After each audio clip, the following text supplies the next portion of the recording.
Welcome everyone. Glad to see you on my channel. Today I will tell you about an unusual story, an amazing story about companionship and love. I wish you a pleasant audience. John was sitting in his office, daydreaming about being called in by his boss. Just yesterday, everyone had learned that the head of a major department was retiring. It was a position everyone was dreaming of now, but John knew he had to be the one to get the job. "Hello, there's a young man here at the big firm. Have a seat." The man at the big desk was already tired. Today it was the fifth person who came for an interview. "Here are my education documents, all the certificates." John spread out the papers on the table. "Thank you. Tell me, how do you feel about the fact that you will often have to stay late?" This was the main question, because for 8 working hours, it was unrealistic to manage everything. So the contract stipulated irregular working hours, and even though the employees knew about it and signed it, they started talking about their rights when they had to stay. "It's okay, I'm ready for it." John was willing to do anything to get him here. "Good, we will consider you," he promised him, as he had promised all the previous supervisors. John arrived home where his wife was waiting for him. He didn't let the phone out of his hands. "So, are you just going to sit there like that?" Selina asked him. "I believe that this position will definitely be mine," her husband told her. "I believe that too, but there are other things to do until you get the call," she said. "Look, I can't think about anything else until I know if it's a yes or a no." He didn't want to quarrel with his wife. "So wait," she picked up the rolled-up rug and left the apartment. They had been planning a general cleaning for a long time, and now that everything had been stripped off the floors and the closets pushed back, Selina was doing it all alone. "At least help with the furniture." She stood by the closet. "Selina, can't we leave this for tomorrow?" John asked. "And if they don't call tomorrow, we'll be sleeping on an air mattress for 6 months?" Indignant wife. They would, he was sure of it. Of course, Selina wanted that too, but she didn't think her husband would be so fixated. John was a third-year student when he saw the young girls who had just arrived to enroll. They were standing on the porch, talking. "Are you girls going to our university too?" he asked them then. "Yeah, we're waiting for the lists to be posted." They laughed. "You'll get in, don't worry." He passed by, and in the evening he saw them in the dormitory where he lived. "Hi." Selina was sitting on the watch, waiting for someone. The rain ended. The young ones had already talked about everything. It was starting to get dark outside. "Let's go." Got up from the bench and extended his hand to Selina. "Yes, still need to get everything ready," she smiled. "Don't leave without me tomorrow." He walked her to the floor and went down to his room. "If you want, you can come over in the evening, I'll feed you." She knew that the guys in the dormitory didn't cook much for themselves. "Thank you for that. My roommate and I will definitely come." He watched as she reached the room and went. "Selina, you said you'd go and ask the janitor about the doormats, and you disappeared somewhere," jumped up a friend and part-time roommate. "Come on, Maria. I met such a guy." Of course, Selina was not going to wait for John. Everything happened by chance. She made up that version for him to appreciate. The one. They were talking about him when he came up to them on the steps. Yeah, she'd have to make something to serve them now. She looked at the bag. "Why don't we have a real wedding?" John said one winter day. Come on, she was ready for it. Her partner was the most good and reliable, so she did not doubt at all that they will be great. That same evening the girl called her parents, told them about the proposal John had made to her. He informed his own, too. They didn't have many friends. So Selina took Maria, and John Evan. Parents arrived. The wedding was quiet. "Congratulations." The bride's father handed them the keys. "Dad, what's this?" The girl didn't understand. "The apartment, your apartment," he told her. "Are you kidding?" She couldn't believe it. "Why? We talked to the matchmakers, took a loan, but now you have your own nest." He did not hide anything. "Thank you." She looked at her friends. Now she and John had an apartment, which they were happy about. Everything in this family was going well. Selena was still studying, and John needed a job to bring in some income for the family. "Did you find anything?" his wife asked him at home. No, it had been almost a year since he had finished his education, but no one had found a job. Why? She wondered, because she knew there were plenty of vacancies. "I don't want to spread myself thin. I dream to find such a job that once and for the rest of my life, with a high and stable income," he reasoned. "You are so self-confident." The girl shook her head. "What's the big deal if a person wants to go where it's good?" he wondered. "No, it's just that first you should go, work, prove yourself, show yourself," she advised. "No, I don't want to do that." He showed that the conversation was over. "All right, do as you please, but don't forget to pay the rent." Selena often sent money from her father. "I think I found the exact same thing when John came home." "So, when are you gonna go?" Selena didn't believe her husband would ever get a job. "Tomorrow, just have to be well prepared." He collected all his documents. "Good luck." The wife went to the kitchen. "Thank you." He believed he'd be hired. He'd do everything but chew his way out. And so, he sits in the office, across from the boss, whom John is a little afraid of. All the paperwork's in order, and they tell him they'll call him when a decision has been made. John knew that's what they usually said when a candidate wasn't a good fit. He decided not to argue yet, but to wait. If he didn't get a call, he would go again. "John, the phone," Selena shouted. It was late. The young man had gone to take a shower. Quickly, he pulled his hand out of the bathroom. There, Selena ran up to him. "Hello," the wife heard, and then her husband disappeared behind the doors. "And what did they tell you?" He stepped out, towel hanging on his hips. "Selena, congratulate me." He raised his hands and began to smile. "No way, it means he didn't wait for nothing." She rejoiced with her husband. "Well, everything. Now we will have everything, and happiness, and love, and money." He looked at his beloved. The next day, he pulled out a new suit he bought long ago from the closet, waiting to be worn. Selena had ironed everything, and John was ready. "Bye," he shouted and walked out. Selena packed up and went to her studies. She was sure now that she had chosen just the right man for her life. Until recently, the girl took money for things and everything else from her father. Perhaps now her husband would be able to provide for her properly. "Here in this office you will sit," guided him around the building by the girl who was supposed to be his boss. "Thank you." John was afraid of what he might let down and be fired or reprimanded. He took his seat. The man knew a lot of things. When he was shown and told what he had to do, there was hardly any difficulty after that. "So, how was work?" Selena asked. It was fine. He was working on paperwork at home too. "Well, I won't bother." Selena had a little time left before graduation. She was studying for her exams, writing her thesis. Selena asked John for help, but he said he didn't have time. Selena realized that now all her husband's time was taken up by work. She suffered from it, but she didn't show it. "Will you go to the prom with me?" she asked John when it was over. "No, you know I have work," he said. "And what? No way at all."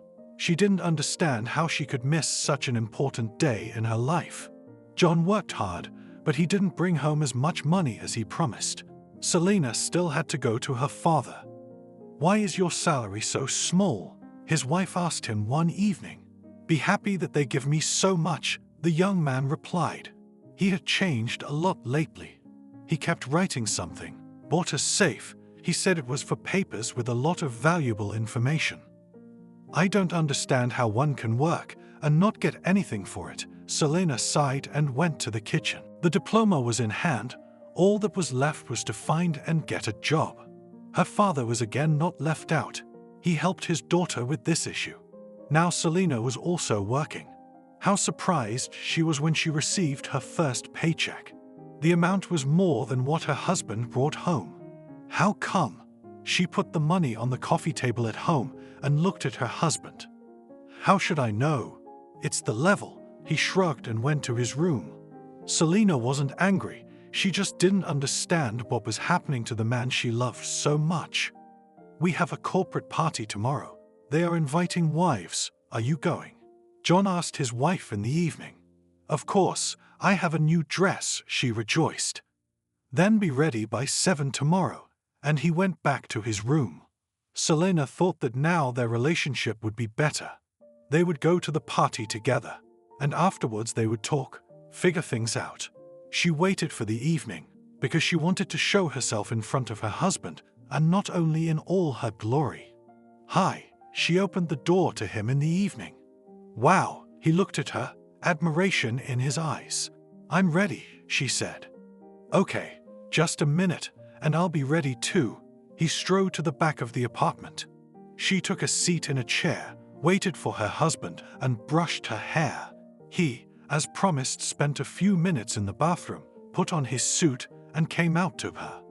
Great, she imagined what the two of them looked like together. The couple walked outside. A cab had been called ahead of time. They pulled up to a beautiful building, got out. It was kind of exciting. For some reason, Selena started to worry. "It's okay. The people are nice," John assured her. They went inside. Those who were already there noticed the couple. John sat his wife down at the table and went to say hello. He came back rather quickly. Selena didn't have time to do anything. When the rest of the guests arrived, the party started. "Fun," Selena shouted in her husband's ear because the music was playing loudly. "We'll go home soon," he pointed at his watch. The girl more than once wanted to dance, but John did not let her in, saying that it was indecent. "Why? Other people dance. It's all right," she took offense. "That's it. I don't want to talk about it anymore." He didn't look at her. That evening they came home early. John changed his clothes and went to his place, as he said, to work. "I thought we'd spend the evening together," she said. "We will, but not now." He went out the door. The girl sat down on the couch. She couldn't help but be angry with John. She tried to think of an excuse to come over, but nothing came to mind. So Selena undressed, went to the bathroom, and went to bed. She lay there for a long time, keeping the light on, hoping that her husband would come in. But John, apparently, was busy with other things. "Good morning." She entered the kitchen in the morning, but there was no one there. Selena was surprised, made herself some coffee, got dressed, and went to work as well. Before heading out the door, she noticed John's room was ajar. Selena figured he was in there because at other times her husband locked the doors. "John." She pushed the door open, but there was no young man inside either. Selena walked in and saw that there was a magazine on the table and a lot of other papers. "What's this?" She opened the notebook, and there were some amounts written down. At first, she thought they were work figures, but then she realized it was her husband's earnings. He wrote how much he received.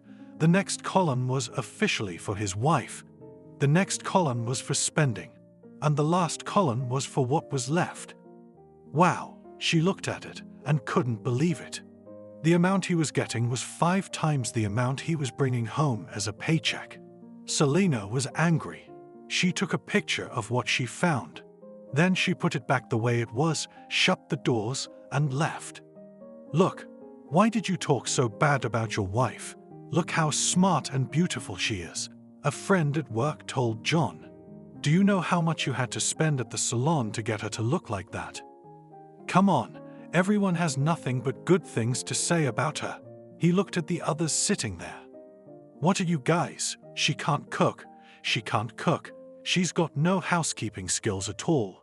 The young man didn't understand what they all saw in his wife, and most of all, how, because she sat all evening at the table, did not get up anywhere, only when they came and went.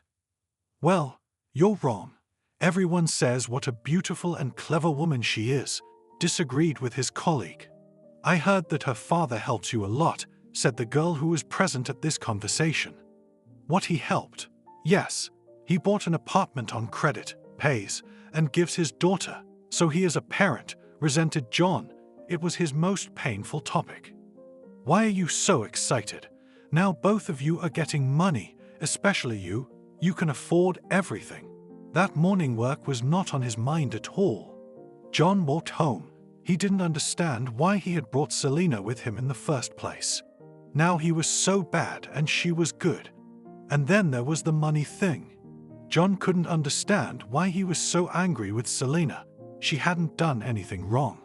Yes, she wanted a fur coat and boots, but he couldn't just spend money like that. I'm home, he walked in. And I'm waiting for you. She came out to meet him. What's wrong? He saw Selena tense. She showed him the picture on her phone. You went through my room. He was shocked. Thought since this morning you were in there. The door was open, she admitted. So, what's next? He was waiting to see how this would play out. Nothing. I'm waiting for you to explain why you've kept the proceeds from me for so long, Selena said calmly. I don't want to say anything, he said. Why? She couldn't understand what she had done to make him treat her like that. And you don't understand. I'm saving up, he told her. For what? My wife wondered. That's none of your business, he turned around. Why are you treating me like this? The girl cried. And what did you do to support my authority? He looked back. What? Then I had to support him, was very surprised Selena. Came to the corporate party in a short dress, walked there, twirling her heel, he began to say to her. What are you saying? I sat next to you. You didn't even let me get up once. Her eyes widened. How can you lie so brazenly? What are you telling me? Today, they told me everything. What a frivolous wife I have. He was not going anywhere. Why did you even take me with you in the first place? You came home, told me how good I looked, and now it turned out to be completely wrong. She was no longer embarrassed by her tears, just crying. I only saw the picture from the front. If I'd known it was out in the open, I never would have let her go like that. Or maybe I wouldn't have taken her at all. He was getting more and more upset. John, stop. I've always done everything for you, for our family. Ever since you started having money, you've changed a lot. She couldn't believe it. This was their first big fight. What were you doing? All the co-workers are now judging at work. He couldn't stop. In fact, they were judging him for saying different things about his woman. My father has been helping us financially for so many years. You never said we didn't need something. She sat down on the couch and stopped talking. What was there to give? Your father. He wrinkled his nose. At this point, he went to his room. Selena sat looking after him and thought that perhaps it was their time. Love was gone. Only money was left. What do you want to do? She shouted to John. Still undecided, he sat behind closed doors. It seemed to Selena that he was sitting there, like the mole from Thumbelina, counting his savings. She washed her face and went to bed. In the morning, the wife found her husband in the kitchen eating breakfast. Hello, she passed by. I'm leaving. He took a sip of coffee. What? She turned to him. Are you deaf? He sounded kind of cocky. No, why? She sat down across from him. It's just that I'm tired of being spread out on several fronts. I'll be alone. I'll buy an apartment, a car, to have everything like people. He reasoned as if he had a few million in his pocket. Good, she cried again. It was so frustrating that at first, when there was nothing at all, her father had done everything for them. Later, when something began to appear, the man still did not give up, always helped, sent money. All of John's winter clothes were bought with that money. That's great, that without a quarrel, he got up so proud, went to the room, there was already standing packed bag. Where are you going to go? Selena was curious about that. You shouldn't care about that, he replied. Okay, his wife agreed with him. She realized that if John had decided, he could not be changed. He put on his shoes, looked at her, and slammed the door. Happily, she closed the doors behind him. Then she put her back on them, slid to the floor, and began to cry to her heart's content. Why is he so cruel? She asked herself. John looked for an apartment to rent in the afternoon. He had called the landlady and made arrangements. so now he knew exactly where he would go. "Hello," he approached the entrance. "Did you bring the money?" the woman asked him. "Yes, here, count it." He handed her the bills. "That's right, here are the keys." She handed him a bunch. John went up to his apartment. It seemed to him that even breathing became easier. Now he was alone. He didn't have to share money with anyone, buy something and make other expenses. The young man laid out his things, which he didn't have much of, then decided to check his notebook again. He sat and looked at it and couldn't get enough of it. Well, it will not be enough for an apartment, of course, but it is possible to get a used car, he said to himself. After that he got up, went out to the balcony, stood like that, the master of life. The next day John went to work happy. He did not tell anyone that he left his wife, but probably it was not interesting. Now the guy was working. He took part-time jobs, but he couldn't earn much. "Hello, haven't you forgotten that the rent is due tomorrow?" the landlady called him. Of course not. He pressed his lips together, because he didn't want to part with the money. John didn't understand where his finances were going at all. Now he had to buy little things, soap, shampoo, groceries. It turned out it was taking so much money. Before, he didn't see it running out or showing up at all. It was a matter of course. 1, 2, 3. Went to his room and started counting out the amount needed, looked at it. The savings were melting away like snow. He was enjoying the life of a loner. At the same moment his wife was suffering, she was crying. Called her husband because neither of them had filed for divorce. He was rude, he didn't want to talk, he didn't want to communicate at all. "John, come to your senses. Why did you leave? It wasn't so bad to break up." She choked with sobs into the phone. "Stop crying, time will pass, and you will remember this situation with laughter," he told her. "I can't. Where can I put the love that I have for you?" She didn't believe that just like that you can just take and cut everything off. And for what? For money, which is always in short supply. John just hung up on her. He thought he was right about everything. It seemed to him that he had achieved everything himself. He had studied, found a decent job, and now he could afford everything. He had enough for everything. Selena, sitting at home, thought that her husband had gone crazy with the big money he was getting. "Lorik, hi. Where have you been? I haven't seen or heard from you," a friend called her. "Maria, I feel so bad. Come over," Selena cried again. "Of course, you could have called me yourself. Were you shy?" A friend was worried. "Come on, hurry up, I'm waiting," Selena hurried her. "I'll be right there." Maria hung up the phone. An hour later, the girls were already sitting in the kitchen at Selena's place, complaining about what John had done. "I never thought that John was so greedy for money," Maria said when she heard the story. "And Selena couldn't hold back her tears again. She sat back and looked at her friend, who was cutting cheese at that moment. "Nothing, do not worry, you will find a new man. Try to cheer up, girlfriend. I still haven't filed for divorce. I believe he'll come back," cried Selena. "Is he calling?" Maria asked. "No, I try to talk, but he ignores." Friends poured wine into glasses. "Okay, come on, to our happiness." Maria smiled and raised her glass. "Thank you for coming," and most importantly at the right time, stood up, went to her friend and hugged her. "It's okay," she patted her shoulder. They sat and talked for a long time, and by evening Selena was not as depressed as she had been at first. Maria decided to stay here for the night. She supported her friend always and everywhere. "Good morning." Selena got up and came into the kitchen. "Hi, and I made cheesecakes, remember?" As before, in the dorm, smiled her friend. Today was a day off. The girls were going out for a little walk. "Is it good?" she asked when Selena took a bite. The taste of childhood," rolled her girlfriend's eyes. "It'll be fine," Maria promised again. They ate breakfast and afterwards started to get ready to go outside. "Shall we go to the park?" asked her friend. They used to go there a lot when they were studying.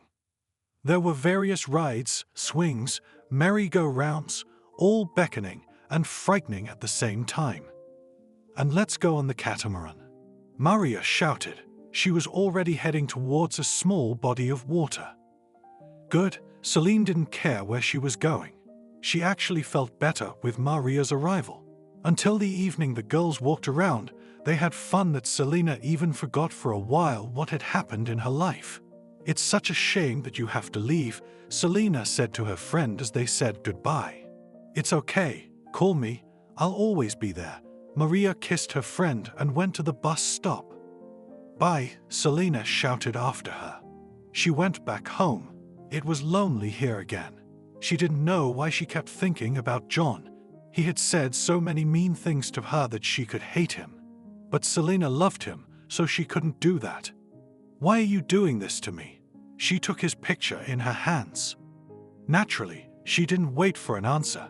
So she went to the bathroom. She had to go to work tomorrow. She needed to get some sleep. In the morning, she arrived at work. It was business as usual there. Selena left the office for a while, and when she came back, she saw 2 missed calls from her friend on her phone screen. Hi, she called her. Sorry to interrupt, Maria mumbled. No, she was just glad her friend was calling. Listen, I just remembered. We're going to a restaurant this weekend. Come with us, Maria said. Oh, would that be okay? Selena wanted to go, but she didn't know what those who would be there would think of her. Come on, practically everyone from school is there, her friend persuaded her.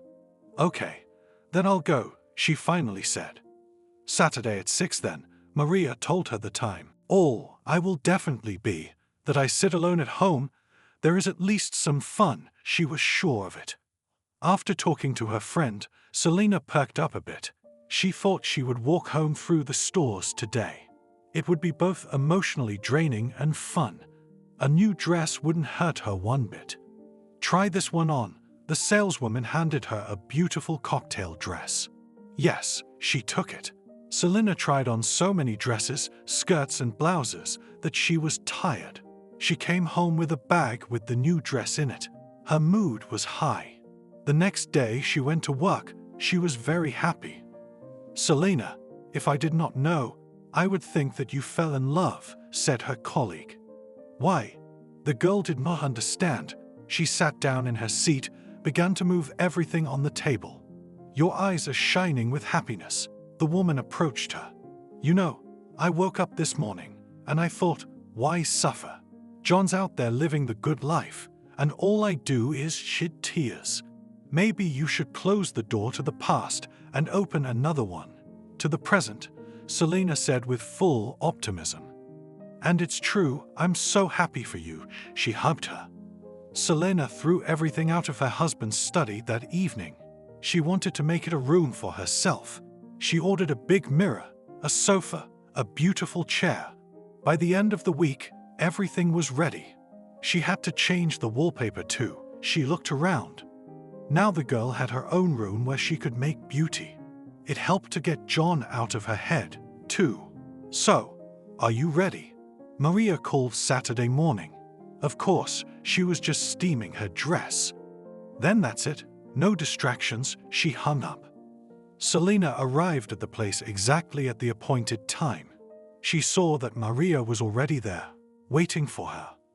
Thanks for waiting. Oh, I didn't know how I was going to get in. Selena kissed her. It's okay. Let's go. They walked over to a table where 2 people were already seated. Aubrey, Nancy. Selena rejoiced. There, and you were afraid of who would be? Who would be? Laughed Maria. Okay, that's it, we're done. She waved her hand. They sat down at the table, made an order, and began to remember how and what was. A lot of laughter and words. It attracted attention to them from other visitors. You guys are having so much fun. A handsome young man approached them. Thank you. Haven't seen you since we studied together, said Selena. She was smiling. Can I talk to you for a moment? He held out his hand to her. Sure, she stood up, looking at Maria with big eyes. Go, she whispered. Selena followed the young man. He headed for the exit. When they came out, he turned to her. Jack was the first thing he introduced himself. Selena, she blushed slightly. You were laughing so hard I couldn't help but approach. He looked at her so intently she couldn't stand the look. Thank you. So, what did you want to talk about? She reminded him why they had come here. Oh yes, I think I've seen you somewhere before. He took her hand.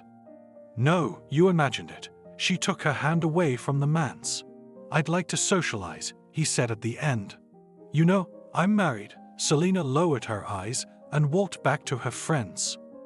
At least give me a phone number, he shouted at her. What's all this for? She turned to him. Selena, I really liked you. He looked into her eyes again. Excuse me, she walked over to their table. You what? She asked her friend when she saw her packing her bag. I'm going to go, she said it, and with a quick step she headed for the exit. I don't understand. Maria stood and watched Selena walk away. On the same foot she walked over to the table where the same young man was sitting. Excuse me, can I have a word with you? Maria walked over and said to him. Yes, what did you want? He stood up again and went to the girl. My name is Maria. I'm Selena's friend. She was worried. Why did she leave? What did you tell her? I'm Jack. I said I felt like I knew her. She denied it. We met. I asked for her number, but she said she was married and then ran away. That's the whole story. He looked at the door. She was not married. Her husband turned out to be a very bad one. He'd left her. Now she's been alone for a few months. Maria told him the truth. Maybe you can give me her number, and then I'll do everything myself, he asked. Of course I will. Even though she says she's married, she's suffering and wants love. She took the phone out of her bag. Thank you. I swear I will never hurt your friend if she is with me. He wrote down the numbers. It's okay, I believe you. She smiled at her new acquaintance and went to the girls. Selena was at home when her phone rang. The number was unknown. She picked it up. Selena, I'm sorry, it's Jack. He started to speak quickly because he was afraid she would get disconnected. Where did you get my number? She didn't understand. Maria gave it to him. He wouldn't lie. Good friend. Selena scolded her girlfriend, but at the same moment she smiled. Jack was cute. The girl really liked him, but for some reason she started thinking about John again. What if he came back and she was with someone else? Maybe we could get together, he asked the girl. I don't think that's a good idea. She couldn't answer positively because she was ashamed of herself. Why? He didn't want to end the conversation. I don't know, she was telling the truth. Well, let's sleep on the idea and I'll call you again tomorrow. Jack insisted on continuing the conversation.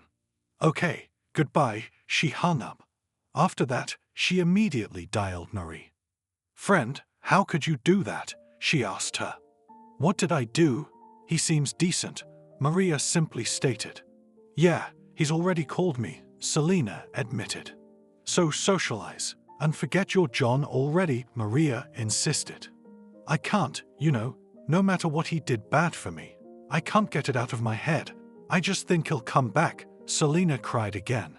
Stop crying, give Jack at least a small chance, you'll get to know each other better. Then you'll draw conclusions. Her friend didn't want her to cry. Okay, bye, thank you. Thank you for your help, Selena passed out. After that she sat down in front of the mirror and began to look at herself. The girl was tall, slender, dark hair flowing down her shoulders. Her eyes were sad. She blinked. A small salty droplet fell on the panel in front of the mirror. She wiped it away with her finger. Why do you make me suffer? She asked her reflection, though she was addressing John. Selena couldn't sleep that night. She tossed and turned for a long time, thinking about meeting Jack. In the morning, she was a wreck. Her whole body ached. It felt like a tank had driven over her. No need to go to work today. So she filled a bathtub for herself, determined to relax a little. Just as she lay in the soft foam, the phone rang. It was him again. Hello, Jack, she said into the phone. Hi, how are you? He asked cheerfully. I'm fine, Taking a bath, she said honestly. I wish I were here right now, he said dreamily. That's dreaming, boldly, laughed Selena. Believe me, I like you very much, he admitted to her. Okay, but we need to take some time to talk, to get to know each other better. She liked the way he spoke, the timbre of his voice. Whatever you say, no distractions. Goodbye. I'll call again. The man was decent. Selena hung up the phone, sighed. Maybe she really should just screw him, that John. She even slapped the water, such was her mood. After the treatments it felt better. She even dozed off for a while. Selena spent the whole day at home. She didn't feel like going out. She watched movies and just lay on the couch. In the morning, when the girl came to work, she saw a huge bouquet of flowers on the table. She would like to believe that this beauty was delivered for her by John. But Selena was 99% sure that they were from Jack. A new admirer, a co-worker's guest. I don't know, she shrugged, not wanting to talk about it. Well, we'll find out soon enough, the women laughed. Selena sat there. The flowers had such a pleasant scent that she couldn't help but enjoy it. In a week, she had found a lot of things on her desk. Flowers, toys, gifts, but nothing she did or didn't do. Hey, she called herself on her day off. Well, finally, Jack was glad. Don't think about it. I'm calling to say it's all nice, but it's useless, she was sure of it. That we'll see, just as she believed him in his words. Well, I'm ready to meet and talk, she reassured the man. Unfortunately, it's impossible. I am now far away from the city where you are. Business, he sighed. Okay. When you arrive, call. She gave him a chance to meet, but only to talk about the impossibility of them being together. They would, he promised. Why are you reacting like that? Selena is really spectacular. What could have happened in your relationship? Everyone wanted to know, but he couldn't tell them the truth. On the financial part, things were not as good in John's life as he had dreamed they would be. The savings ran out quickly. John liked to eat out and go out on the weekends. Every month rent, where you had to pay not only the rent, but also the utilities, food, and all the other little things, took almost everything out of his pocket. Lend me some money, he asked his friend. You get such a good salary. Why don't you always have enough? He asked. Will you lend it or not? He insisted. Sure, he nodded. They always helped each other out. John didn't know what to do. He started thinking about Selena. There's an apartment of her own after all. She gets a paycheck, he'll bring it, and a bunch will form. But how to call her when he'd been hurting her for so long? He was in the kitchen that day, so he didn't see the phone ringing. When a couple of missed ones from his wife were discovered, however, he smiled and dialed her. Hi, he said, as if they hadn't seen each other for a day. John, and I thought you were ignoring me, she almost shouted into the phone. Selena, can I come over to your place? He asked. Sure, is something wrong? She asked worriedly. No, I just missed you. I want to talk, he lied to her. I'm always waiting for you. His heart was pounding in his chest, like it wanted to jump out of there. I'll be there in a couple days then. They ended the conversation with those words. Selena put the phone back on the shelf, her cheeks flaming, her heart still racing. She thought he couldn't live without her after all. Are you crazy? Maria screamed when Selena told her everything. He's my husband. I love him, she said honestly. You're an idiot, she sighed. Why are you insulting me? Selena couldn't understand why Maria wasn't happy for her. Because it's the truth. He just ditched you, didn't want to communicate, and now at any rate something happened. That's why he's calling you. Her friend was sure of it. I don't think so, the girl was sure. Oh, do what you want. Maria did not want to argue with her. Here, when you again step on the same rake, then you will realize that I was right. Okay, Selena didn't want to listen to anyone. Maria left, but John came in. It was such a joy for his wife. She threw herself around his neck, kissed him. He kissed her back, only reluctantly. Hello, she looked at him. Hello. He went into the room, saw that his office was gone. Sorry, I changed it to fit. Selena couldn't believe he was here again, next to her. It's okay, it's like he never left. In the evening, Selena made dinner. The two of them sat in the kitchen together. John, I love you so much. I knew you would come back. She wanted to jump up and hug him again. Okay, let's eat. He picked up his fork. They started dinner. It seemed like a nice family, except John couldn't sit there. His conscience tormented him. I ironed everything for you. She pointed to the closet where she had hung and arranged the clothes.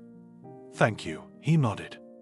In the morning, the husband and wife left for work. Jack kept calling Selena, but she didn't answer him because she didn't want any provocation.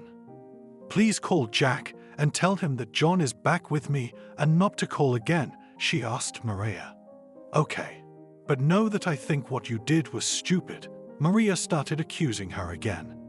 That's it, thank you. Selena didn't feel like talking anymore. She passed out. She didn't talk to anyone. She sat in silence all day, even though her co-workers asked her what was wrong. After the workday was over, she went to the stores. She wanted to please her lover. Was it a holiday? John was frightened when he got home. He thought he probably should have bought a present. No, it's fine. Just thought I'd throw a party for you and me, she smiled. Great, I'm hungry as a wolf. He ran his hand over his stomach. That's great. Go wash your hands and go to the table. She went back to the kitchen.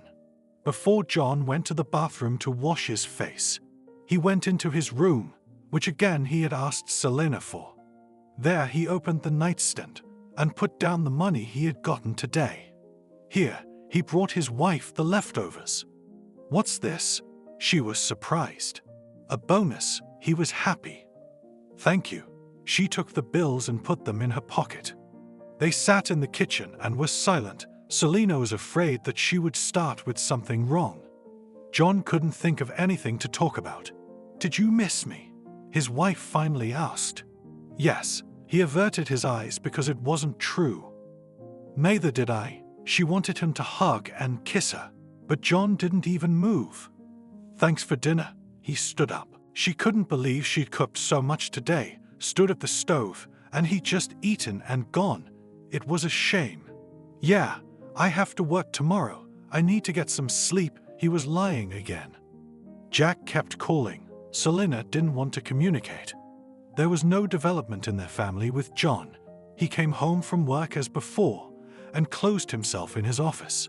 The only thing that comforted Selena was that he was here with her. I'd go to work, he'd leave in the morning, she'd just watch him go. 9 months passed like that. They lived like neighbors. Sometimes Selena cried, but she did it without her husband seeing. Were you crying? He'd come up to her. No, why would you say that? She made big eyes so he wouldn't notice. Bygones, he didn't want to know the details. Okay, she'd go to the bathroom, where she'd continue to shed tears. Why live like this? Maria asked her in their rare meetings. How? She didn't understand. He left, you cried. Now you are next to him. Nothing has changed, Maria concluded.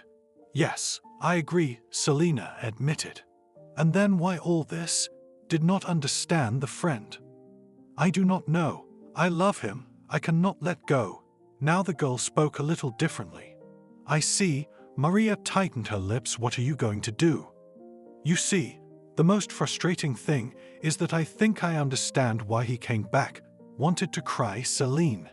Tell me, was ready to listen to the interlocutor. I went to his room, looked in the nightstand, and there are stacks of money lying there. Why does he bring me these pennies? I do not ask, do not say that I need, and he gives and lies at the same time. All the same tears did not hold on the eyelashes. I see the money ran out, so she came running. Now, you don't have to pay for anything. Maria realized everything. And I thought the same thing.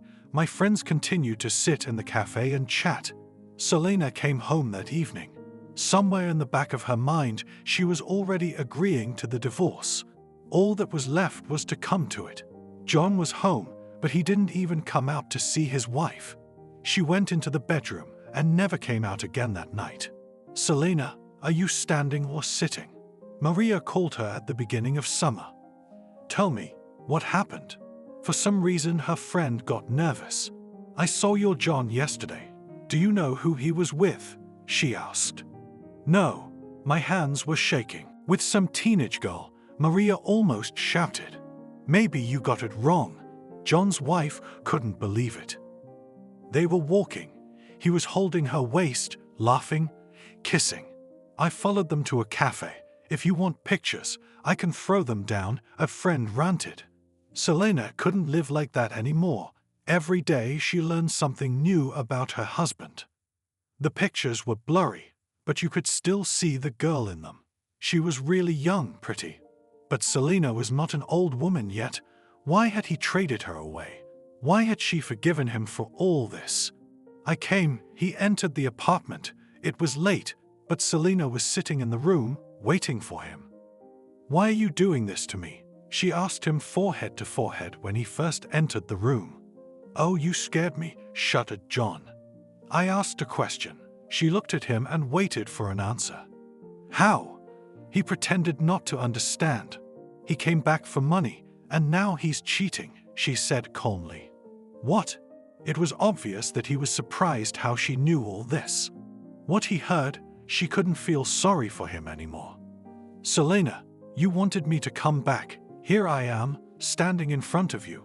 What are your complaints? He began to shout. I understand. The best defense is offense. She didn't look at him. What are you trying to do? He went to his room. Nothing. I just wanted to understand why I deserve to be treated like this. She was crying again. What attitude? I have nothing for you at all. Yes, you're right that I came back for the money, but it's easier for you too. He opened the door and he wanted to come in. And you dare to tell me that so openly? She couldn't understand. What's wrong with the truth? He couldn't understand. Nothing, John. I understand everything. If you want, you can leave, she said. That's what I wanted to talk to you about too. Why should I leave when we got this apartment together as a wedding gift? He stood there looking her in the eye. What?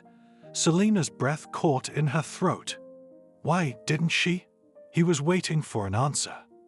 Our parents borrowed it together, and then your parents refused to pay.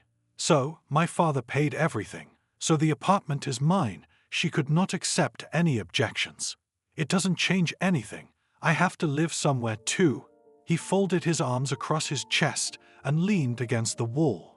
I can't believe you're the same John I met. She turned away from him. And are you the same? He asked her a counter question.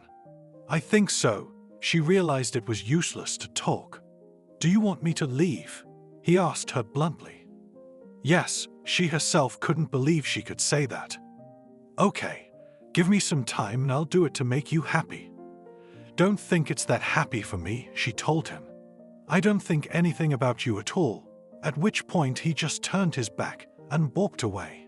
Selena was crying in her bedroom. She didn't know what to do. She picked up her phone and dialed her friend again. If while she was married to John and everything was fine in the family, she didn't communicate with Maria so closely, because there just hadn't been time. But now, they talked almost every day, and it was nice. Girlfriend, what's up so late? Maria replied. I kicked John out, Selena said into the phone. What? Maria seemed to have been asleep before, and now she was awake. I told him everything straight. He didn't want to leave. He asked me to give him time, the girl said. Wow, and I thought you would never do it. Was pleasantly surprised by Maria that act, which made the girlfriend. And here I am, took and did, Selena amazed herself. Well done. Now, the main thing is not to change your mind, Maria warned her. I think that will not happen, was sure of it, girl. She hung up the phone, went to bed. In the morning, she saw John packing a bag. It hurt that he didn't even say a word to her. Bye-bye. She sat at the table in the kitchen. Yep, he went out and slammed the door hard. Why is life so cruel? She put her head in her hands and once again cried. Maria was at her place that same evening. The girls were sitting at the table talking. Listen, when are you supposed to have a vacation? Asked her friend to Selena. I do not know, she thought, and indeed, she had not had a vacation for a long time. And that, go to the boss, say that you need a vacation, and fly to the sea for a week, Maria suggested. You're right, I need it now. Selena sat and looked at the kitchen aisle. Don't even think about it. Pack up and go, Maria advised. Okay, I guess that's what I'll do. The girl in her head had already made up her mind. The next day, she did indeed go up to the supervisor's office. According to the schedule, it turned out that her vacation should take place in 2 weeks, but the supervisor made concessions and let her go right away. After she signed the application, she immediately went to the travel agency. Hello, send me to a place where it is warm and nice, she asked the girl consultant. Now let's see. She began to look for information in the computer. There were many suggestions, but Selena didn't care. The main thing was to get away from here. Okay, then take this one. She turned the monitor to the girl. There was such a beautiful picture that she immediately agreed. Thank you. Selena paid and went home to pack her things. It was impossible to be at home. Emptiness and grief reigned here. Selena was sure that she would go there, rest properly, come back with new thoughts, and perhaps a different person. The trip took place 3 days later. Selena was sitting at the airport, reading a magazine and imagining how good she would feel very soon. Her plane was announced. She went to where she was invited. She slept through the entire flight, waking up when she was about to board. Welcome, she heard from all directions. Selena was pleased that everyone was so polite. She boarded the bus that would take her to the hotel. Hello, the receptionist spoke in Russian. He quickly formalized all the documents, and here she is already standing on the balcony of her room and in front of only the sea and the beach. Maria, you have no idea how beautiful it is here. I am happy, she called her friend. I'm so happy for you, and it was true. Okay, see the pictures. I will call you, she said goodbye to her friend. After that things were laid out, Selena was getting ready to go to the beach. She put on a swimsuit, tied a thin pareo on top, looked at herself in the mirror. A slim beauty looked at her from there. Great, she gave herself a tongue lashing. After that, she left the room, took the elevator downstairs. Not 2 minutes later, she was lying under the blazing sun, and in front of her was the warm, refreshing sea. Can I settle down next to you? She heard a man's voice. Yes, of course, she was not sorry. Did you arrive today? The same voice asked. Selena's face was covered by the hat, so she couldn't see her interlocutor. How did you know that? She pulled the hat away from her face. It's just that you're so pale. He meant the color of her skin. Ah, that Celine felt embarrassed for some reason. Her friend told her to go to a tanning salon, but she thought that she would get a good tan at the sea. Don't mind me, I'm not in reproach, said the man, and went into the sea. Selena followed his example. It was nice when the water cooled her skin. She came to the hotel already in the evening. She was going to dinner, and then there was supposed to be animation. Hello, are you alone? A woman with a child approached her. Yes, you wanted to sit down, she guessed, because there were no vacant seats in the hall. Yes, may I? The woman was still standing. Sure, have a seat, she pointed to the empty seats. Why such a pretty girl and alone? Asked the new tablemate, who had already started eating. Sometimes you need to rest alone, Celine hated to say. Okay, I'm not annoying. She continued her meal. Thank you, was grateful to the girl. The evening was fun. Selena saw that there were a lot of people here. Children were running around, dancing. At some dance, Selena stood up to move around. Thank you, it was so much fun, she said to one of the waiters as she left for her room. You're welcome, he said back to her. That night, the girl slept very well. The sea air and the active vacation had taken its toll. She wanted to lie down a little longer, to look at the night sky, but sleep came quickly. In the morning, she woke up in a great mood.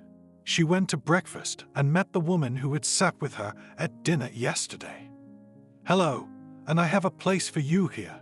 She pointed to the chair opposite. "Thank you." Selena put her beach bag there and took a plate and went to the buffet. "Good." The woman looked around. "Yes," Selena agreed with her. "The daughter is still asleep. I did not want to wake her up," admitted the interlocutor. "Well, it's a good thing she didn't see at these breakfasts." Selena remembered how she herself didn't want to wake up very early just to eat. "That might be true," the woman nodded her head. They sat for a while longer, and then the girl went to the sea. It was nice there, just like yesterday. Selena found a free place, took a sunbed. It was nice, but when it was time for lunch, she went back to the hotel. Selena changed her clothes and went to the restaurant. She took a free seat. As soon as she sat down, someone came up behind her and closed her eyes. Why make a joke like that? She took hold of the hands of whoever was standing behind her. To be honest, Selena thought it was the woman who was with the baby. "Hello," whispered a male voice in her ear. "Jack, what are you doing here?" She was stunned to the core. "How are you doing?" It was like he didn't hear what she was asking him. "I'm fine, but tell me." She looked around as if she might see something or someone. "It's okay. Let's go." He held out his hand to her. "But I just got here." She didn't know what to do. "Let's go somewhere else." He pulled her. "Where?" She didn't understand. "You'll see for yourself." They walked between the tables. Then they went into a small, bright room. There was a table set for two. "Is this a VIP room?" She was surprised. "Don't you like it?"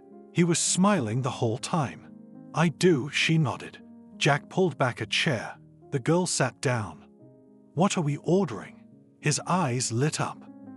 "Did Maria tell you where I was?" She still couldn't believe it could be a coincidence. Even if it was, what did it matter now? He looked at her gently and took her hand in his. Celine fell silent. She was actually enjoying this man's company. Here she thought she could afford to flirt with him a little. No one would see, and no one would know. After they had eaten, Jack took her hand again. "And now I have a surprise for you." The young man smiled enigmatically. "What?" They'd only been around for a short time, but this was the third time he tried to surprise her. "You'll see for yourself." They were heading towards the sea, but a little to the left of the place where Selena always rested. The closer they got, the clearer it became to her what he had in store. There were yachts on the shore. Probably one of them Jack was going to take her for a ride. "No, say it's a dream." She turned to him. "Why not?" He laughed, then walked over to one boat. The captain was already there. He set up a gangway, which Jack and Selena used to climb up onto the deck. "You're incredible." Selena watched the waves gently sway, and they on them. "Ordinary." He handed her a life jacket. "What's that for?" She tensed. "It's the way it's supposed to be. By the rules." He smiled again. What a good time they were having that evening. They drank champagne, talked and laughed. "I didn't realize I could sit like this with anyone else," she said quietly. "Why?" He wanted to get to know her completely. "When I met my husband, I loved him, and I still love him." She didn't lie. "You know, a lot of people may not be exactly what you think or imagine," he began to say for some reason. "Have you been betrayed too?" She guessed. "You know, I don't feel like talking about it." He looked away. Selena realized that the man had been hurt by something in his life, too, so she didn't pry. They swayed on the waves. It was getting dark outside. "Shall we go?" He stood up and gave her his hand. "Good." She followed him. They were in the hotel lobby. "I don't want to overstep my bounds, but maybe you'll come up to my place?" Jack asked. "No, I'll meet you tomorrow for breakfast." She didn't want to give any excuse. "Okay, to you tomorrow then." He walked over and kissed her cheek. "Bye." She enjoyed talking to him. She went to her room. There she lay on the bed, remembering the touch of the young man. She remembered her feelings for John. They had already dulled a bit, or maybe it was because she was far away from him. Selene, she went downstairs and Jack was already waiting for her there. And again they sat in the lighted hall and had breakfast. "Have you decided to spend all your money on me?" She wanted to ask him that yesterday, but she was too shy to ask. For some reason, Selena felt like he wanted to impress her. "What are you talking about? I do it all from the heart," Jack said. "We're going on a city tour today, and I'd like to go sightseeing and shopping. So, let's go together, just the two of us. I have a car," the young man suggested. "If it doesn't interfere with any of your plans, then I agree." She tilted her head a little and looked at him. "I don't have any plans other than you." He stroked her arm. "Then I'm with you." She realized he wasn't just going to let her go. That's great. Jack was really glad he hadn't flown here for nothing. After that time when John came home and Maria called him to let him know, he kept in touch with her. She told him how bad Selena was feeling. He wanted to come to her aid, to talk, to support her, but the girl convinced him that he didn't need to do that. When Maria suggested that Selena go on vacation, that was Jack's idea too. As soon as he found out where and in what hotel the girl checked in, he immediately rushed over. And now they are sitting on the beach together. He could not even dream of it. "Tell me, where do you work?" Selena asked. Since they decided to recognize each other, why not find out? "I'm an executive at a big company," Jack said. Wow, so young and already an executive. She wasn't jealous, just surprised. "My father used to run the place, but lately he just can't. He's been sick," he said sadly. "I'm sorry, I hit a nerve." She was really embarrassed. "Come on, let's go, or we won't make it till dark." He smiled at her and gave her his hand again. "You're so thoughtful." With each passing minute, Selena began to catch herself thinking that she liked this man. They walked outside the hotel grounds. There was indeed a car in the parking lot that the young man put Selena in. They drove off. "How do you know so much about this country?" She was surprised when he kept talking. "We had partners here that we cooperated with for a long time." He didn't hide anything from her. Understandably, she looked around. Everything was beautiful and interesting. After a while, Jack pulled up in front of a store. "Why this one?" the girl wondered. "Because it sells the most delicious tea, as well as handmade handkerchiefs." He opened the door and helped her out. Indeed, from the outside, the unremarkable store turned out to be a beautiful store inside. "Try this one." He handed her one of the shawls. How beautiful! She felt how soft and pleasant it was to her body. "I'm buying it," he told the salesman. This day was very good. Selena was grateful to her companion for the excursion and the gifts.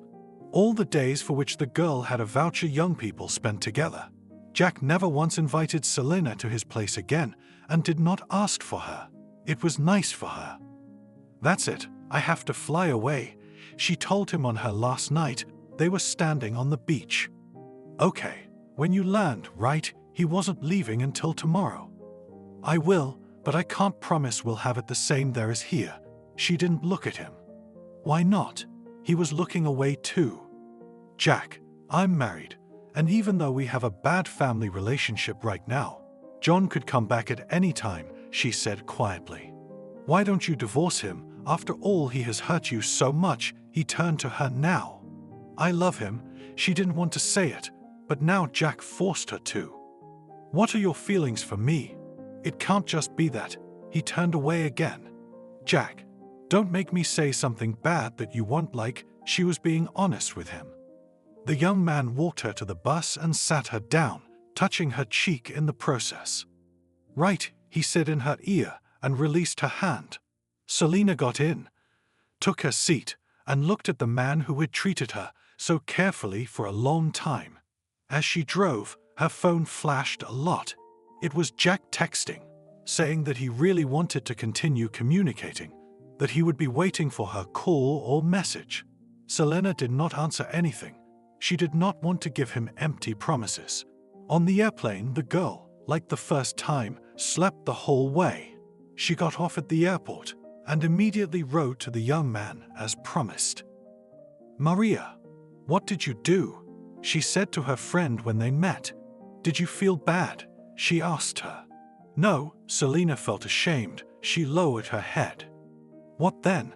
I think Jack is the perfect man and you're fixated on some John who doesn't love or appreciate you," Maria practically shouted. "Maybe you're right about something." Her friend couldn't help but agree. They sat in the cafe. Selena showed her what Jack was writing to her. Maria read it and smiled. "And what did I tell you?" She snuggled up to her friend.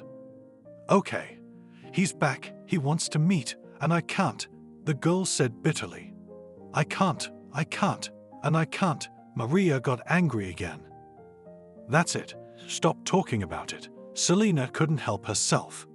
She and her friend parted ways, both of them with their own opinions. Selena was still on vacation.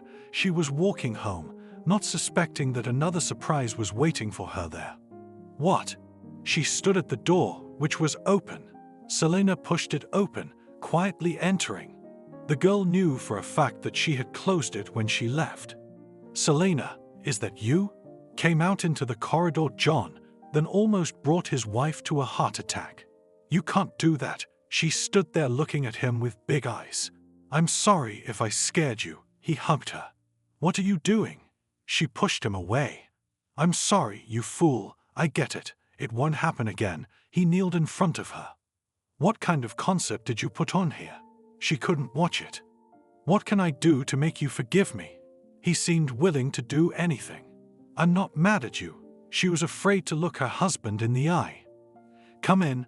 Why are we standing here in the hallway?" He helped her with the bag he took from her hands. "Thank you for the invitation." She walked into the room, seeing John's things lying in the closet. "You don't mind?" He followed her gaze. "As long as you don't start acting like a fool." She walked to the kitchen. Her phone vibrated incessantly. She just turned it off so as not to give her husband a reason. That evening they sat with John in the kitchen, talking. He was bragging about something, but Selena didn't believe him anymore. She stared at him, not understanding why she could love him, but she didn't have the strength to leave him either. "Jack, hello." She dialed him the next day. "Selena, why didn't you answer and then turn your phone off?" he asked her first. "John's back," she admitted honestly. "What? And you forgave him again and let him go?" He couldn't understand. "Yes, that's my husband." She didn't want to discuss it. "Okay, let's meet. Just talk," Jack begged the girl. "No, I can't. Then it wouldn't be fair of me." She walked to her office, said goodbye to Jack, disconnected her phone. "How was your vacation?"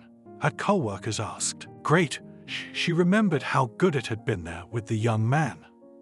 "I congratulate you," a woman approached her. "On what?" Selena didn't understand.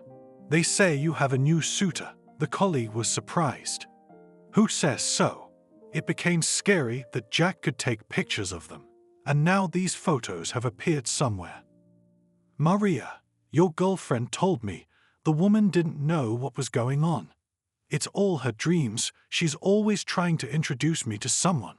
I have my husband back," Selena said in a tone that was impossible not to believe her. "I see. I'm sorry." She sat back down. A message popped up on her phone where Jack was inviting Selena to lunch. She told him yes. She couldn't run and hide from him all the time. 5 minutes before lunch started, she left the office, and a few minutes later, she was already at the cafe where Jack had called her. "Hi." She walked over to the table where the young man was sitting. "Hello." He jumped to his feet. "I'm sorry I didn't answer." She was ashamed in front of him that she used to let him talk to her, take her hand, kiss her on the cheek, and now she just disappeared. "It's okay," he ordered. "What did you want to talk about?" She was curious, although she assumed the topic of conversation. "About us." He made no secret of it. "There is no us. I told you my husband came back to me." She looked him in the eye. I don't believe you that it's all true, he ventured directly. Why did you want to interfere in my life? Yes, we spent time together, it was good, but as a friend, Selena was annoyed by this conversation. And if I told you that your husband is being dishonest, would you believe me? He leaned closer to her. What do you know about John? You're not the same person, or did you make inquiries? She was indignant. I didn't do any checking. Jack realized it was useless to talk to Selena. Thanks for lunch, I'm off. Don't call me again, she asked. You'll be sorry, Jack said after her. Is that a threat? She stopped. No, you'll just figure it out when you need to. Jack stood up too. He paid and walked towards the exit. I can't believe it. She walked the other way away from the young man. Selena arrived home. John was meeting her. It wasn't the same now as last time. Her husband was talking to her. They were even sleeping together. John, where have you been for so long? She stroked his head. Foolishly, he turned away and closed his eyes. Selena lay there, thinking. If her husband finds out about her connection with Jack, then he will definitely leave. He won't even ask. You won't leave again, will you? She pressed herself against him. But John didn't answer her. He was asleep or pretending to be. Selena saw that he had started putting money away again. He was giving her crumbs.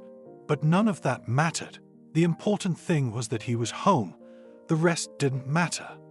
Selena, let's meet. I need to tell you something. Jack called her the next day. Thank you. You already told me everything yesterday. She was adamant. Please, he begged. No. The girl cut her off and hung up. Selena, why are you acting like a fool? Maria called her. He called you, she guessed. What should he do? If he fell in love up to his ears, and you with your John, cheater, could not restrain irritation, friend. What are you saying? How can you force a married woman to do something? She could not believe that for the first time in her life, her friend was not for her, but for some Jack. You're running around with your marriage like a chicken and egg. Your John will dump you again. Don't complain. She threw the phone down. Okay. Selena stomped her foot. Everyone was against her. I'll take care of this myself. Hello, Jack. Come to the same cafe we were at yesterday. She dialed his number. Great. She could hear that he was very happy. Okay. Listen to me and don't interrupt. She put her hands on the table and leaned into him. Okay, he smiled. I have a husband whom I love. The fact that you and I spent time on the sea, it doesn't mean anything. I love someone else, and I live with him under the same roof. No one gave you the right to interfere. Now, our last conversation with you. Delete my number and never write or call me again. She was red while she was giving this speech. I hear you. Now listen to me. He stood up. I don't want to. She turned around and was about to leave. Do you know what your husband says about you at work? He shocked her with his question. No. What's that got to do with it? She was silent. She didn't know what to think. You're not economical. You don't do anything for him. You don't know how to cook. He began to enumerate. Where did you get all this from? She came very close to him. I am his boss, and believe me, I know a lot, he told her. No way. She sat down in her chair. Then, when you came to the corporate party, I went crazy. I couldn't think about anything but you. When I heard John talk about you, my fists clenched. He took a seat across from her. It wasn't true. She couldn't believe this man was telling her the truth. Even more so, he took her hand. What do you want? She looked up at him, tears forming in her eyes. I want you to see who your hubby really is. He'd sell his mother for money. Jack sighed and turned away. I know he's greedy for money, but not that greedy. Selena sat and looked at Jack with big eyes. She didn't want the tears to flow now. You know I'm right. Why can't you believe it? You had it once before. He came back because he was short of funds. He did it now for a reason. Jack stopped talking. You know something? She blinked, a tear trailing down her cheek. I know, he nodded. Tell me, she waited. I can't. I'm ashamed. He couldn't look her in the eye. What is it? She couldn't understand why, if they were talking about her husband, and Jack was ashamed. It involves you and money. He was silent again. I don't understand. How could I be involved in your affairs? She really didn't understand anything. Did your husband tell you that there was a vacancy in our management? He started to tell her. Yes, she nodded, but he said that he was being praised by his superiors, and that the position would probably be his for merit. Every last word is not true. He came back to you because I decided to check him out. I agree that this is mean, but otherwise, I could not prove to you that he is mercantile, said the young man. I don't understand. Speak normally. She really sat there and looked, like in school, when they explain new material. Promise me you won't hold a grudge against me after what I tell you. He sat back, holding her hand and waiting for an answer. Okay, she nodded. She was both scared and curious to hear what this man was about to say. When a seat became available, several transfer applications were placed on my desk. As I looked through them, I was surprised to see John's application. He hadn't been working, compared to the others, for that long. Why should I have taken him? Jack began to tell me.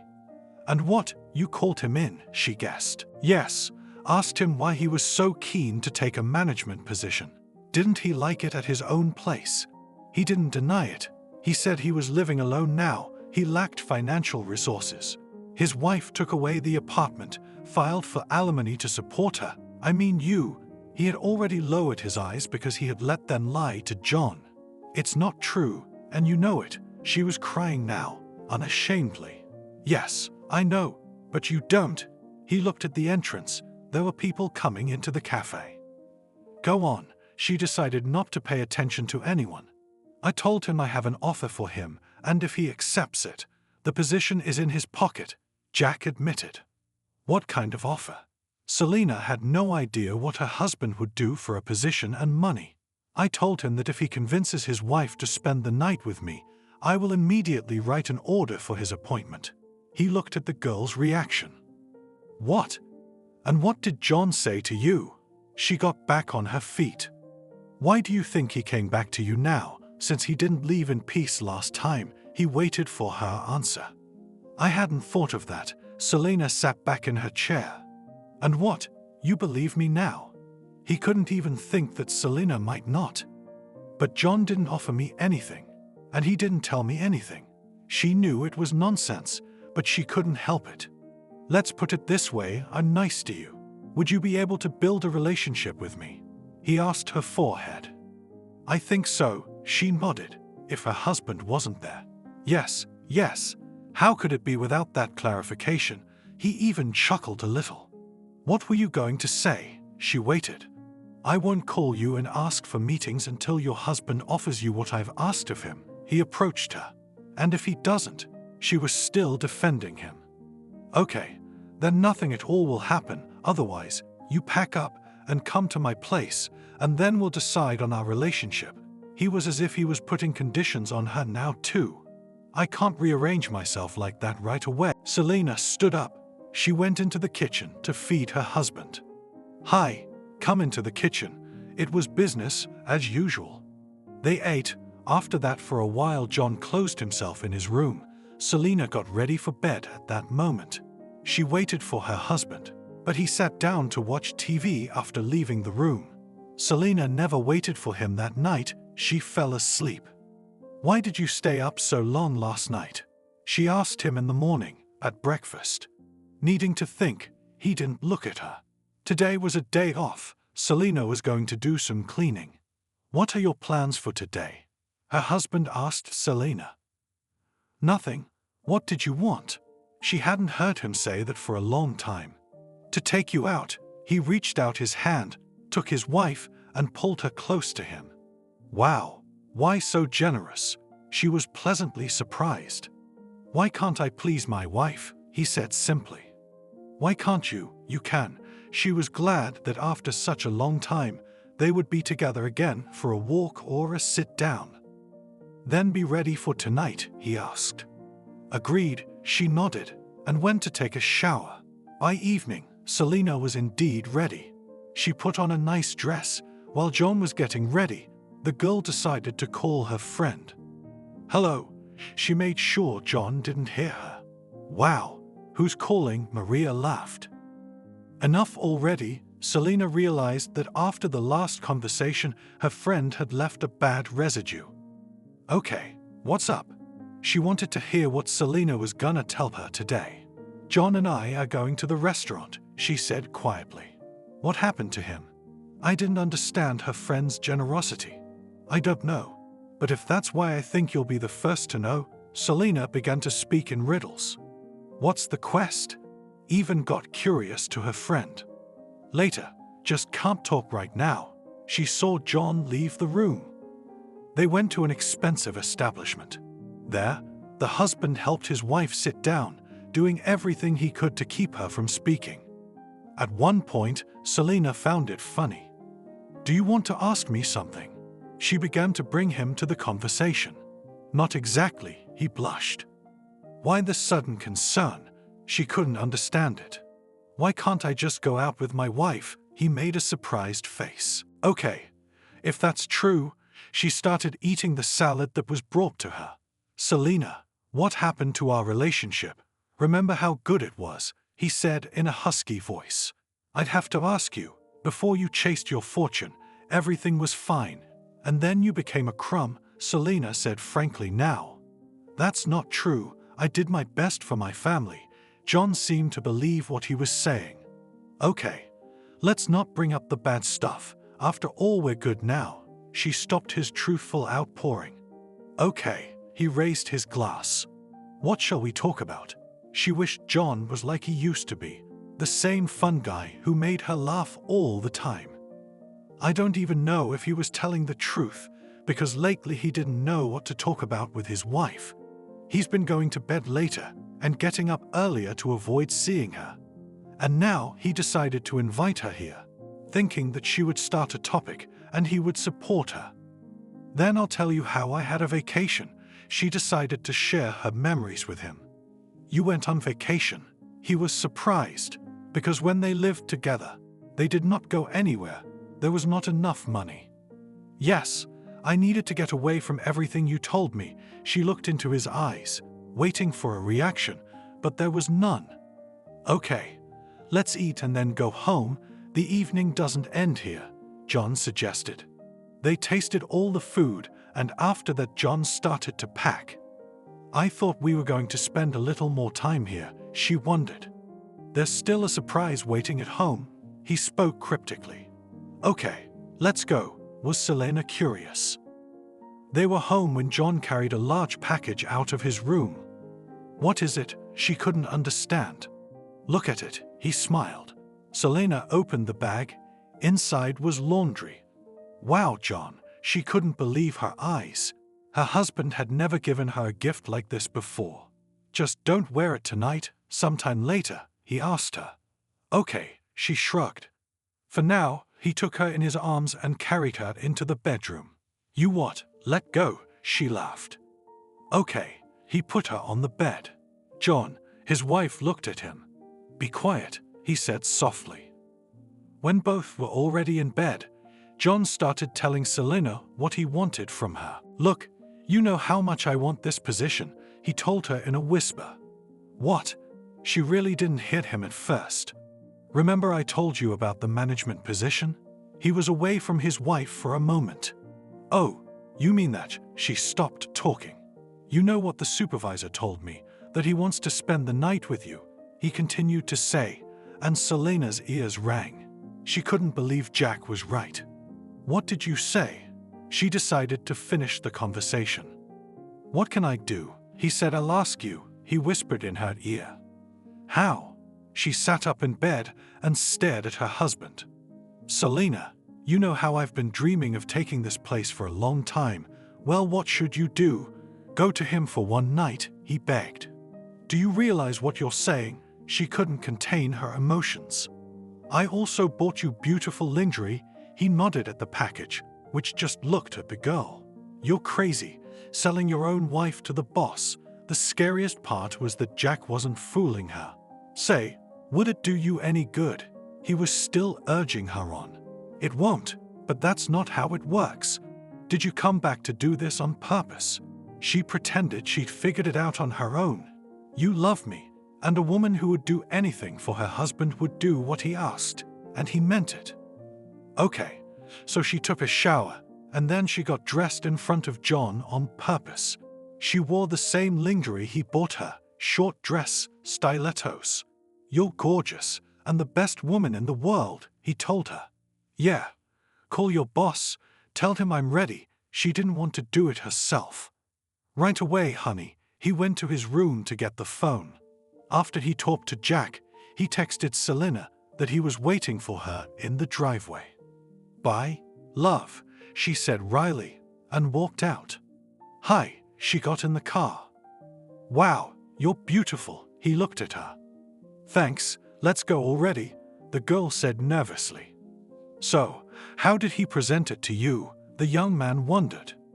As you said, just said that if a woman loves, he will do anything for love.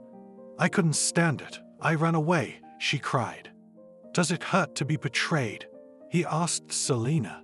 Yes, how could he think that I could agree, said the girl. Don't think and forget about him. Jack put one arm around her. Where are we going? She had to ask him because she had to spend the night. If you want, we can go to my place, or I'll get you a hotel room, he told her. Okay, I agree, she looked at the man with gratitude. Then we'll go. And in a few hours you'll call your, as I think, already ex-husband. He looked at the girl, she nodded. They drank champagne in the room, talked, and then Selena dialed her husband's number. What, is it over already? John didn't understand. Yes, and now I'll come home. Don't sleep yet, she asked him. You think I'm going to live with a fallen woman? He laughed into the phone. What, you're leaving me again? She said playfully. What did you think? I'll come back for more love. I don't need it. You did me a favor. That's enough. Now you can go to all four sides, he said and laughed at that. Now do you believe what your husband is really like? Jack asked when she hung up the phone. It's disgusting to even hold the phone after saying that. She threw it on the bed. So, are you going to apply tomorrow? He asked Selena for the umpteenth time. Yes, but what is it? He will now be in chocolate, and about me to think that I can lie with anyone. She did not understand it. What do you think? I can hire a man who will do anything to get a money place. He even stood next to her. What are we going to do? The girl was curious. I'll tell you everything tomorrow. Now go to bed. He kissed her and left, promising to come back in the morning. John was going to work today in a very good mood. He put on his jacket, pants, polished his shoes, and went outside. When he got up to the office, he went straight to his boss. Jack, may I? He looked in at him. He did, he replied. When John entered, he almost fell from surprise. His wife was here. I filed for divorce, she said. Well, what are you doing here? He asked. This is my future wife. Love and respect, Jack said. What? What's he saying? We've been together once, and that's it. We're already married. What are you, a hussar? He laughed at him. I don't see anything funny. Here are your papers. I won't detain you any longer. Jack gave him everything he needed. You have no right. I will take you to court, he shouted. Goodbye. The warden looked at him calmly. She was the one who said that about me. In fact, everything is not true. He was still trying to justify himself. That's it. Closed the door, Jack. Thank you. Selena walked over to him. She was so grateful to this man for opening her eyes to her husband's true nature, for being so reverent.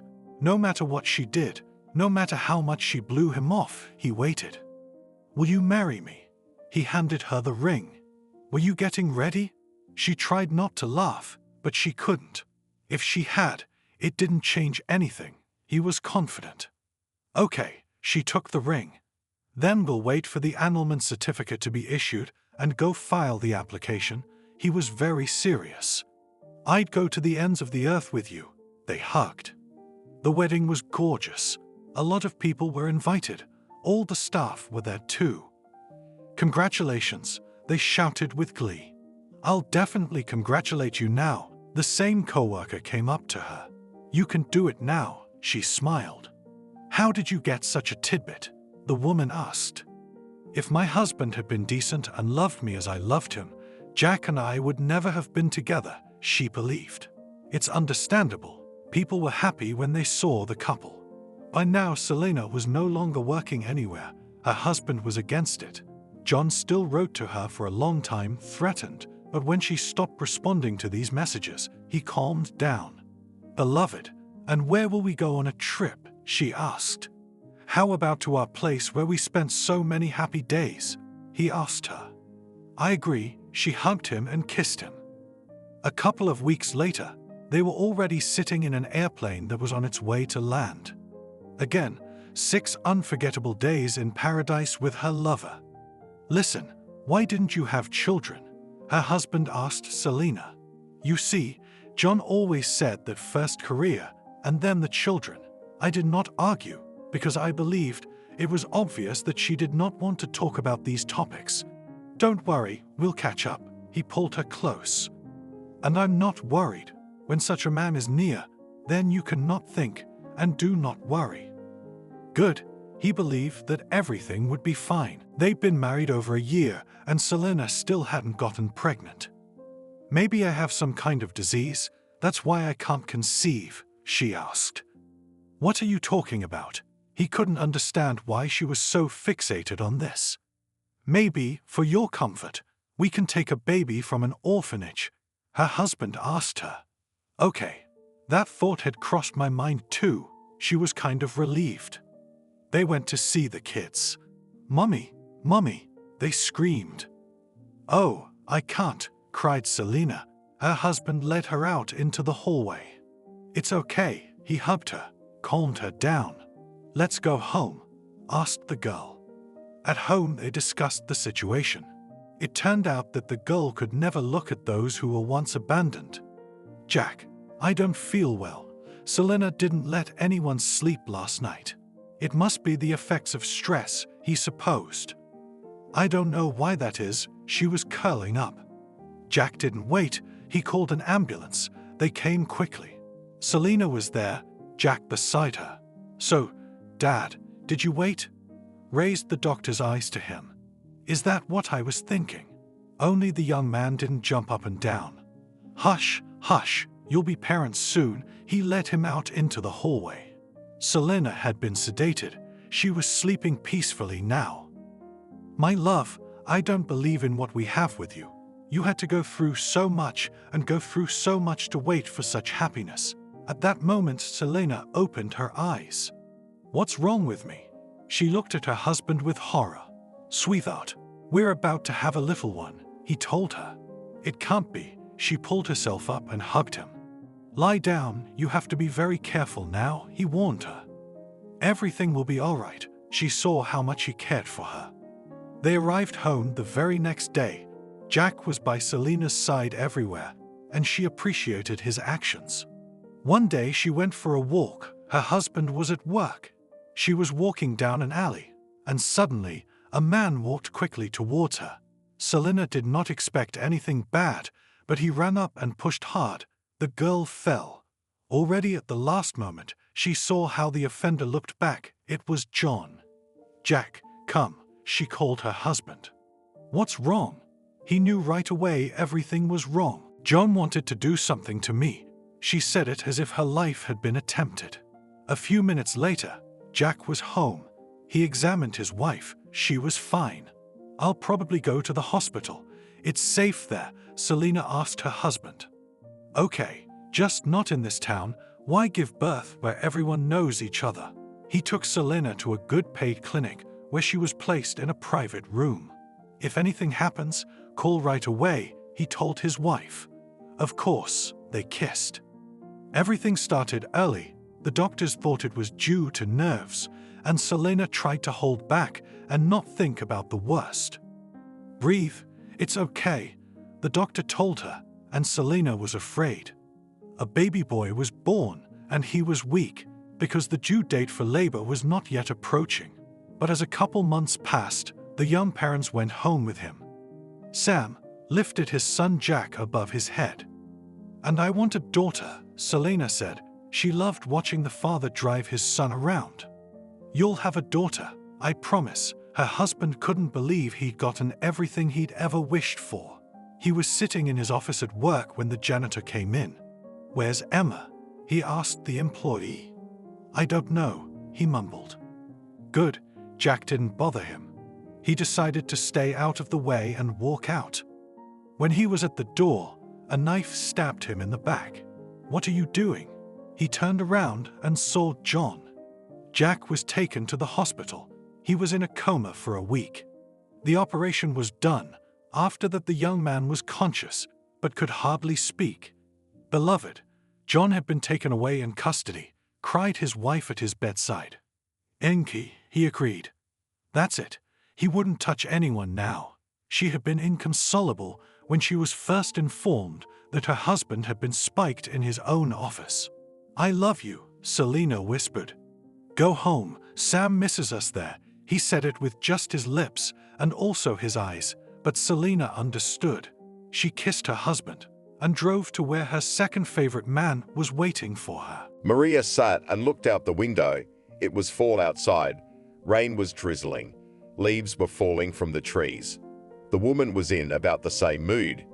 She watched a few people walking in the courtyard. Her body ached, but Maria didn't notice it anymore. She was so used to it that she didn't feel anything. "Maria, are you going to have dinner?" One of the workers looked in on her. "No, thank you. I had no appetite at all." After all that the woman had been through, she wanted nothing. The only thing she regretted was not having children. And now, when her last time came, there was no one to come to her, only social workers, who often felt sorry for her. Maria was born in an ordinary family. There was a father and a mother. Since childhood, the girl did not know other relatives. Perhaps she had them, but no one told her about it. "Maria, come to dinner," her mother called her from the kitchen. Now, happy, she ran and hugged her mother. She loved the evenings when they sat as a family around the table. Daddy would tell stories that had happened to him as a child. The woman and the girl would laugh until they cried. But it ended when he was gone. The man left early.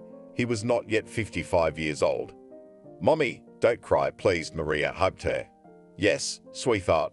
She wiped the tears, but they still rolled from her eyes. They continued to live together. Although Maria had already graduated from all educational institutions, she was in no hurry to leave her mother. She was quiet, modest. One could say she wanted to be invisible to everyone. "Why haven't you met anyone yet?" The woman wondered. "I don't know, I guess I didn't want to," Maria shrugged. She worked as a simple sales clerk. Alone badly, the mother was silent. Maria seemed that at these moments she remembered her father. The girl herself often remembered him. She reviewed the photos where they traveled together to the south. Daddy was still fully healthy then. "I don't know, I'm afraid of something," the daughter confessed. The mother helped her daughter in everything, even, one could say, sometimes just did some things for her. "Maria, you to the phone," she called her daughter when she was in her room. "Who?"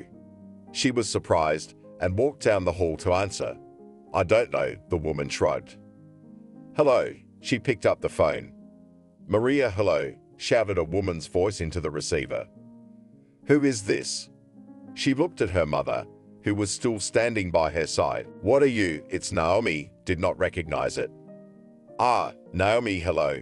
Maria was surprised to hear her specifically. She was the head of their class, and she had never had any interest in her. "Listen, there's a class reunion. We want to rent a restaurant. It's been 20 years since we graduated," Naomi said. "Okay, I'll think about it." She'd never been invited out before. "There's nothing to think about. Come on, the whole class agrees," demanded the answer right now. "Okay, I'll come," Maria said it, although she knew that if she didn't come, no one would even notice it. "That's it. Included you in the list," cheerfully said the former classmate and hung up. And what did she say to you? Looked mother on Maria. Invited to the evening of the meeting, the girl sat down immediately on a chair that stood in the hallway. You have never met before. Why now? The woman asked. I don't know. Maria stood up and went into the room. Are you coming? Mom asked another question after her. She probably hadn't decided yet. The next day at work, Maria kept thinking about this proposal. What would she wear if she decided? What would she tell there? Why these thoughts were running around in her head, she herself did not know. But when she returned home, she knew for sure that she would be present at this celebration. And even if she has nothing to say and boast about, but she will look at others, listen to their stories. I need to buy a dress, she said at home. Can I help you? Her mother was ready to go shopping. If you are not difficult, and there is free time, Maria was going to. Of course, the woman was only happy to see such a change in her daughter's behavior. For once, she was going to an event. They walked past storefronts, wanted to go into each, but money was in short supply, so they chose what was cheaper. Look, the woman saw a very beautiful dress in one of the shop windows. No, I can't afford it, the daughter confidently went on. To the store she was going to was only a few meters away. Yes, there really is a lot to choose from. The woman walked along the rows and looked at the outfits. This and this, Maria took a couple of dresses and went to the fitting room. When she came out the first time, her mom didn't like it, but the second time out, she appreciated it. A dark dress, just below the knee, it was a little bit shiny. It so liked both of them that they decided not to measure anything else to take it. There's enough for the shoes, Maria was glad. Sure, and if not, I can add. Mom got into the excitement. Good, Maria was ashamed that her mother was suggesting such a thing to her. They went for a walk and picked out a pair of classic loafers, which the girl bought for herself. Oh, Maria, why haven't you met a man? The woman admired her daughter. Enough already about it. The girl was embarrassed. The outfit was ready. The event was a few weeks away. Maria went to work. She thought every time how she would look, what to say. But when a few days passed, discarded these thoughts, they just drove her to a headache. So, are you ready? Mom felt like she was preparing her daughter for a party at school. Why do you care so much? You're not a little girl, Maria told her. I want my daughter to be the best.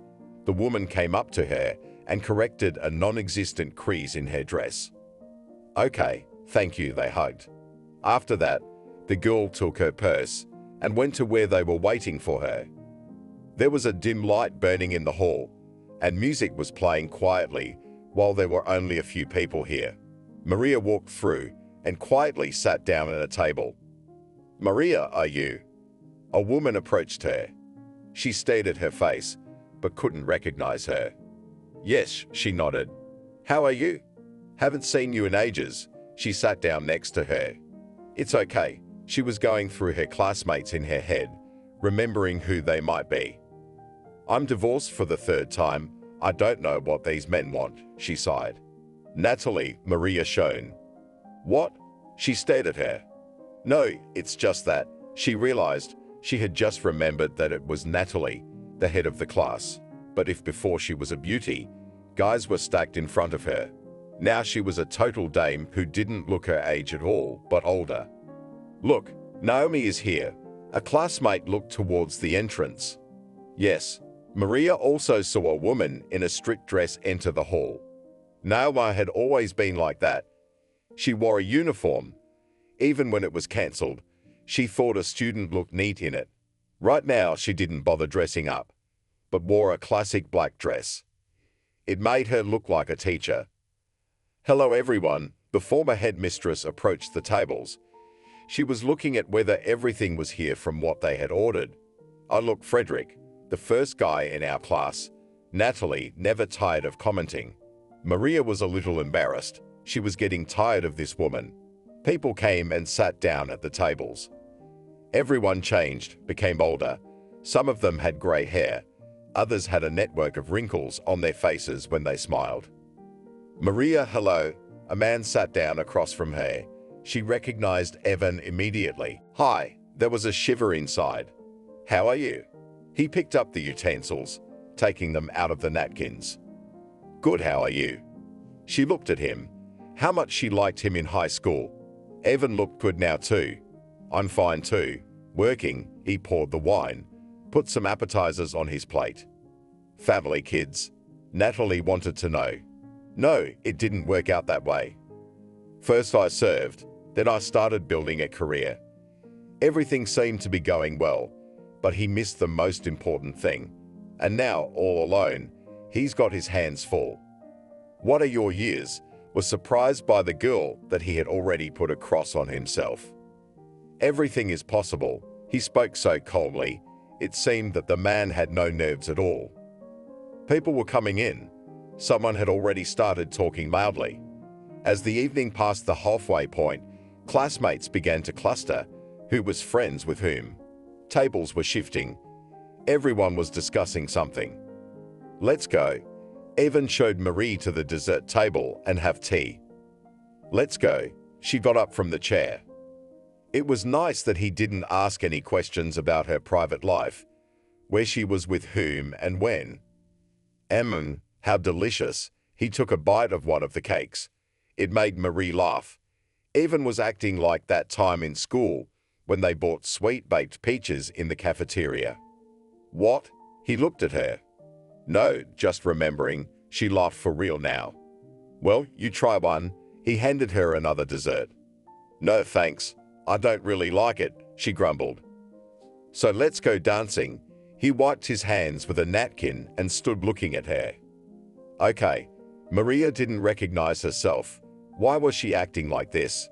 This had never happened to any man before. Not only that she didn't talk to them. She certainly wouldn't dance with anyone. "Tell me, do you have a husband, a family?" Evan asked uncertainly. "Why did you ask?" She was wary. "I don't know, you were so modest at school. But now you're blooming like a flower." He looked at her. "You're embarrassing me." She could feel herself liking him. "So what?" He was still waiting for an answer. "No, I don't have anyone. And never have. I live with my mom, I work." Her face flooded with color. She thought Evan was going to say she was a blue stocking. But he didn't. He just hugged her tighter. "You what?" She smiled. "Maybe we could try it. Me alone, you alone. Why not?" He looked her straight in the eyes. "I don't know." She looked away. "Maria, are you losing something?" He asked her. "No." She glanced around the room. Someone was about to go home. "Well, what then? If we don't like it, if we realize we're not right for each other, we'll just say so and break up," he reasoned. "Okay," she smiled.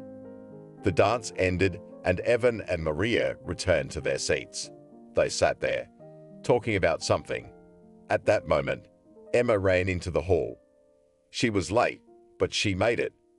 She was a recognizable woman, so everyone turned their heads at once and began to greet her. "Oh, sorry I'm late." She was looking for a seat. She settled on a couple, Evan Maria. There was hardly anyone sitting at their table, so she headed there. "Well, tell me." She began to put appetizers and pour into a glass. "What?" Evan was confused. He was busy talking to Maria and didn't want to be distracted. "What about what? It's been so many years. Nothing has happened," she gibbered. "Let's get out of here." Evan leaned over to Maria and whispered in her ear. "Okay," she nodded. "What, you're leaving already?" "I just got here." Emma looked at them. "Sorry, time to go home." Evan touched her shoulder. "Nice classmates." She glanced around at the other tables, looking for someone else to talk to. As the couple left the restaurant, Evan wanted to take a cab, but Maria talked him into walking. "Did you ever think we'd be together?" he asked her on the way. "Of course not." She was ashamed again. "And so was I. You know, when I was in high school, I thought I was the best," he said with his back straightened, almost beating his chest. He was. She remembered how girls looked up to him, including her. "Did you too?" He stopped and looked at her. What was the big deal? She couldn't understand. "I didn't think so," Evan said in a disappointed voice. When they were in 8th grade, a group of guys from their class were called to some military training camp. 5 of them had agreed to go. They went away, practiced, and when they came back, it turned out that Evan was not among them. Later, the teacher explained that he was noticed by a man who was involved in the shooting of a military movie. He offered to star in a mass offensive. Evan did not refuse. Let them, there will be a lot of people. But who else can boast that starred in a real big movie? Upon his return, he became the star of the school. Girls followed him around in droves, but he ignored them. Why do you say that? Maria discovered a new Evan today. Yeah, the opposite sex had paid attention to me before, but not much. After what happened, they started flooding me with notes and gifts. It turns out they didn't need a man as he is, but only that everyone knows him now. He was looking under his feet. You're making a big deal out of something, she laughed. Maybe, I don't know, Evan smiled. They reached the house where Maria lived, stopping. Aren't you going to change your mind? Evan asked when she was ready to enter the driveway. I don't think so. She looked at him one more time. The man and woman parted ways. She entered the apartment, flinched when her mother turned on the light. Why are you up? She asked her. I was waiting for you. I was wondering how everything went. They never had secrets from each other. Everything was fine. Maria was so tired. She didn't want to talk to anyone right now. She just wanted to go to her bed. Okay, you'll tell me tomorrow, the woman understood. They dispersed to their rooms and lay down. It took Maria a long time to fall asleep. She remembered Evan's words, but how could she, just like that, and start living with him? It would take some getting used to. Sleep was stronger than Maria's thoughts. She fell asleep. In the morning, the girl went to work. She decided not to fill her head with unnecessary thoughts. Let everything go as it goes. Life will sort itself out. After a day of work, she decided to buy something tasty home, sit with her mother at the table, chat, because she had not told her anything yet. She went home happy. Maria did not understand where it all came from. She didn't get halfway home when Evan caught up with her. I wanted to meet him after work. I didn't have time, sorry. He handed her a rose. It was nice. Maria was surprised at the gesture, for they were not 15 years old. Home? He guessed. Yes, where else? She sniffed the flower. I'll see her off. He didn't seem to know what to talk to her about. You already have. She liked being near him. Have you thought about what we talked about last night? He's back to his old tricks. Yeah, she didn't want to lie to him. So, he was waiting. I agreed to try it yesterday. She glanced in his direction. Then go to the store and meet my mom. He stopped. You know her, Maria grinned. Yes, as your classmate. And now, I'll go as a real man and future son-in-law, he said loudly. You're going somewhere else, Maria said. Evan ordered to wait for him on the bench and went somewhere else. He came back with a bouquet of flowers and a bag full of something else. Why so much? Do you think we don't have anything to eat? She even took offense. What are you saying? I can't go visiting empty-handed. He would have come over and hugged her, but his hands were full. Maria opened the door in the entryway. They went upstairs. Mom, meet us. We have guests. Maria warned the woman. She liked to go out to meet her in the hallway, in anything. And who was it? She came out in a road. Hello, Evan handed her a bouquet. Evan, she recognized him immediately. That's right, he answered out of habit. Come in, why are you standing here? The mother looked at her daughter confused. She wished she hadn't said anything. She would have known what was going on. Evan and Maria went to the kitchen, and the woman went to her room, wanting to change her clothes. While her mother was away, the hostess offered tea to the man, who was sorting out his bag. Maybe some champagne first? He took a bottle out of the bag. I don't mind. She started taking out glasses. Wow, a woman walked in, surprised. On the table was a cake, fruit candy. Have a seat. I didn't want the women to bother themselves today, Evan. Everyone sat down at the table. The man poured a sparkling drink into glasses. The woman sat down. She only had eyes for Evan. "Why are you looking at me like that?" He was embarrassed. "I can't understand how it could happen. We studied in the same class for so many years, lived practically next door to each other, and met only now," she sighed. "Sometimes it happens in life. You don't notice something, and then it's like your eyes open," Evan said and looked at Maria. "Yes, that's it," the woman agreed with him. They sat for a while longer, talking about everything. Evan and Maria remembered some moments from their childhood, and then he got ready to leave. "I'll walk him out." She got up from her seat. "Okay," he smiled. At the entrance where they went together, they stood for a while, and then he went to his room. "Tomorrow I'll meet you," he promised Maria. "Goodbye." He stood all happy outside his house. Evan and Maria started dating.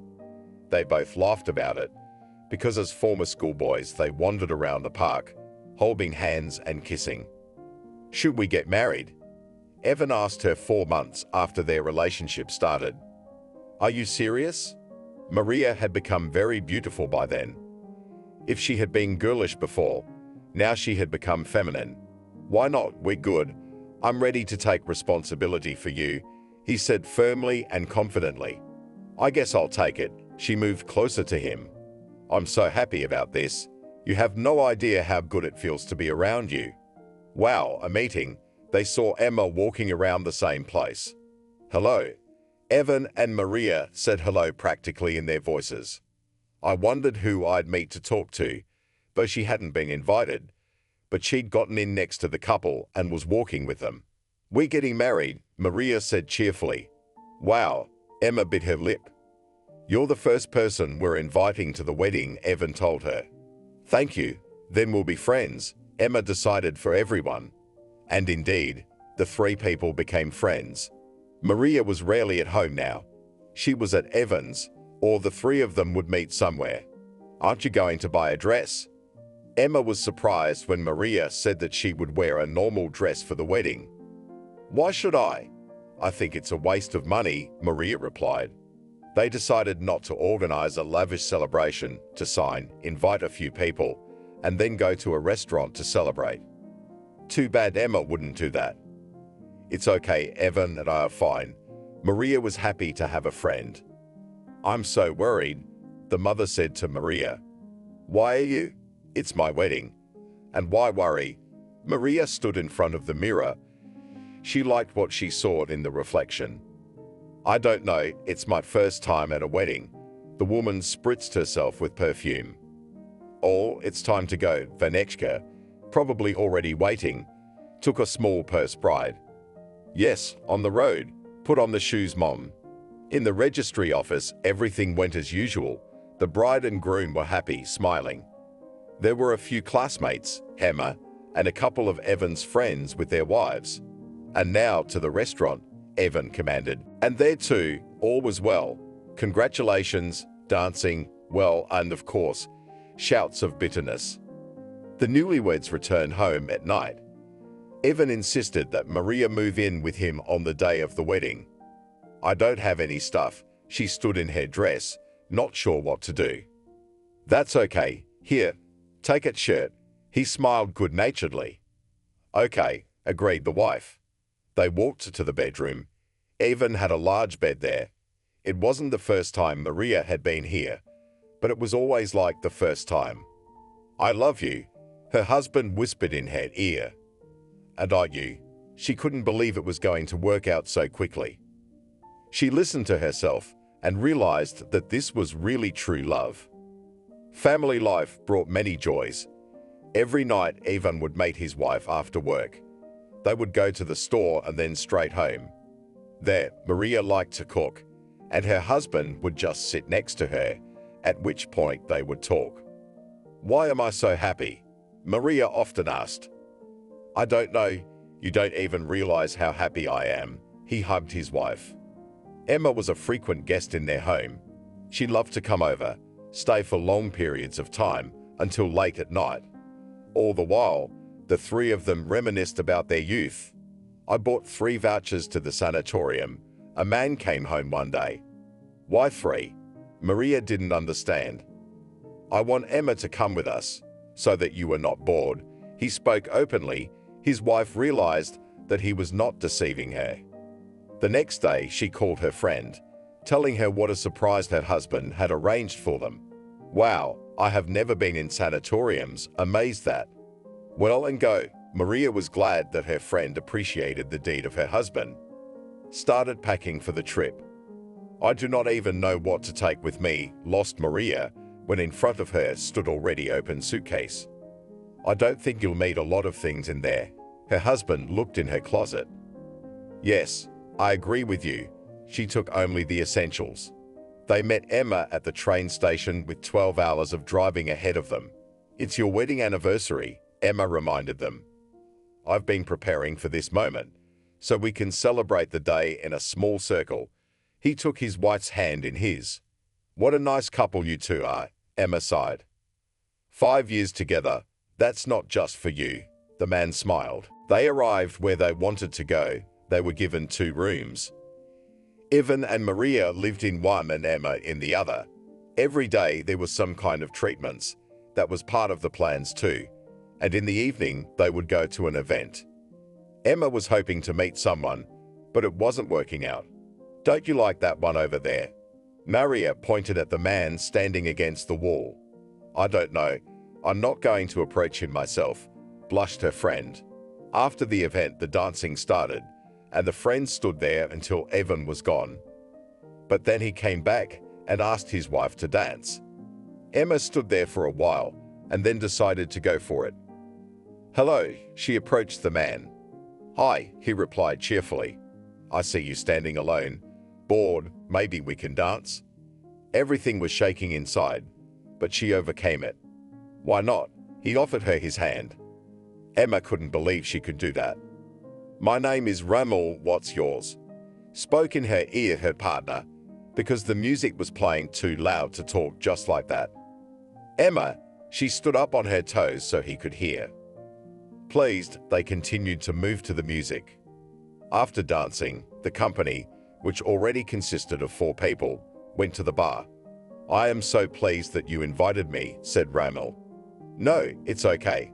It's probably boring alone, Evan smiled at him. And don't tell me, nodded the new acquaintance. That evening they had a good rest, and then went to their rooms. Maria saw that Ramel was walking towards where Emma lived. She only smiled. In the morning, when they were at breakfast, a man came up to Evan and Maria and handed them something. What is it? The husband asked as his wife unfolded the paper. I don't know. I have a counseling appointment. She looked at him fearfully. What was that for? The man couldn't understand. He was worried about his wife. Ramel and Emma were still not at breakfast. One could only be happy for his friend. Maria, though she was worried, she needed to go to the doctor's again. She stepped over the threshold. At the table sat a man in a white coat. Hello, I was handed this today. She put a sheet in front of him. Yes, I was expecting you. He looked her in the eye. Is there something wrong with me? She got even more agitated. I can't answer you with 100% accuracy, but he stopped talking and turned to the window. What is it? Am I sick? Maria was already nervous.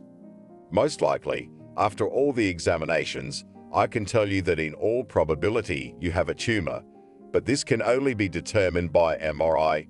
He could not look her in the eye. Maria's eyes went black. How could that be? She felt fine. There were times when she felt dizzy and achy, but she put it down to fatigue. Thank you. She just didn't know what to say in those cases. I have a referral for you right here. You need to go through it as soon as you get back from here. And as soon as possible, he handed her the paper. Thanking him again, she headed for the door. Maria, what's wrong with you? Are you all pale? Evan ran up to her. Here, she showed him the report and the referral. What? How could this happen? Evan twirled the paper in his hands and ran his eyes over the lines. I can't understand it myself, she cried. Don't get upset. I'll always be there for you. He pulled her close to him.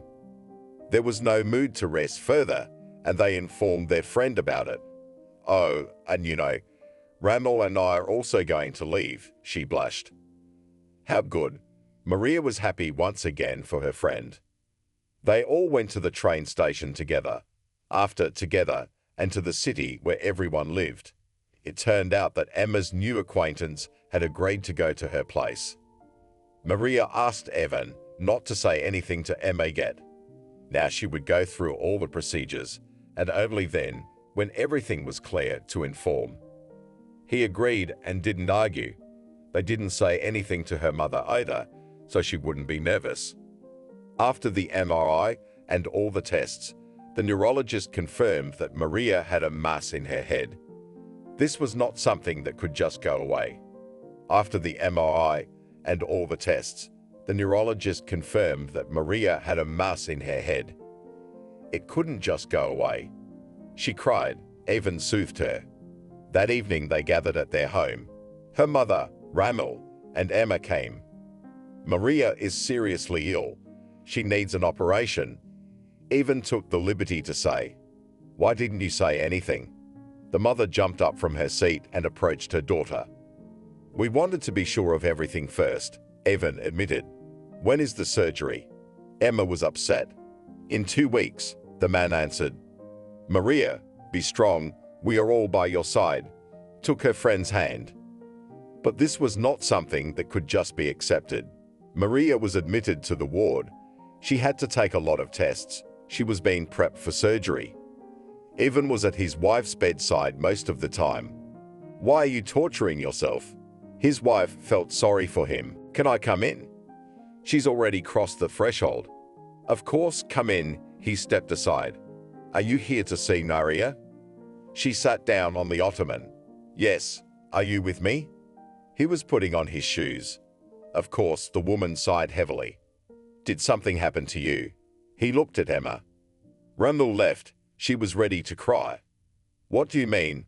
"Why, things were just starting to work out." Evan was surprised. "I don't know." Emma stood up. She walked over to Evan and hugged him. "Let's go." He just gave her a little hug. They walked outside, got into a cab, and drove to the hospital. It had been 2 weeks since the surgery. The doctor said that Maria was improving quickly and would be discharged soon. Evan and Emma had not left her without attention. The car mom, after finding out what happened to her daughter, got sick. Now his son-in-law had to go to her place too.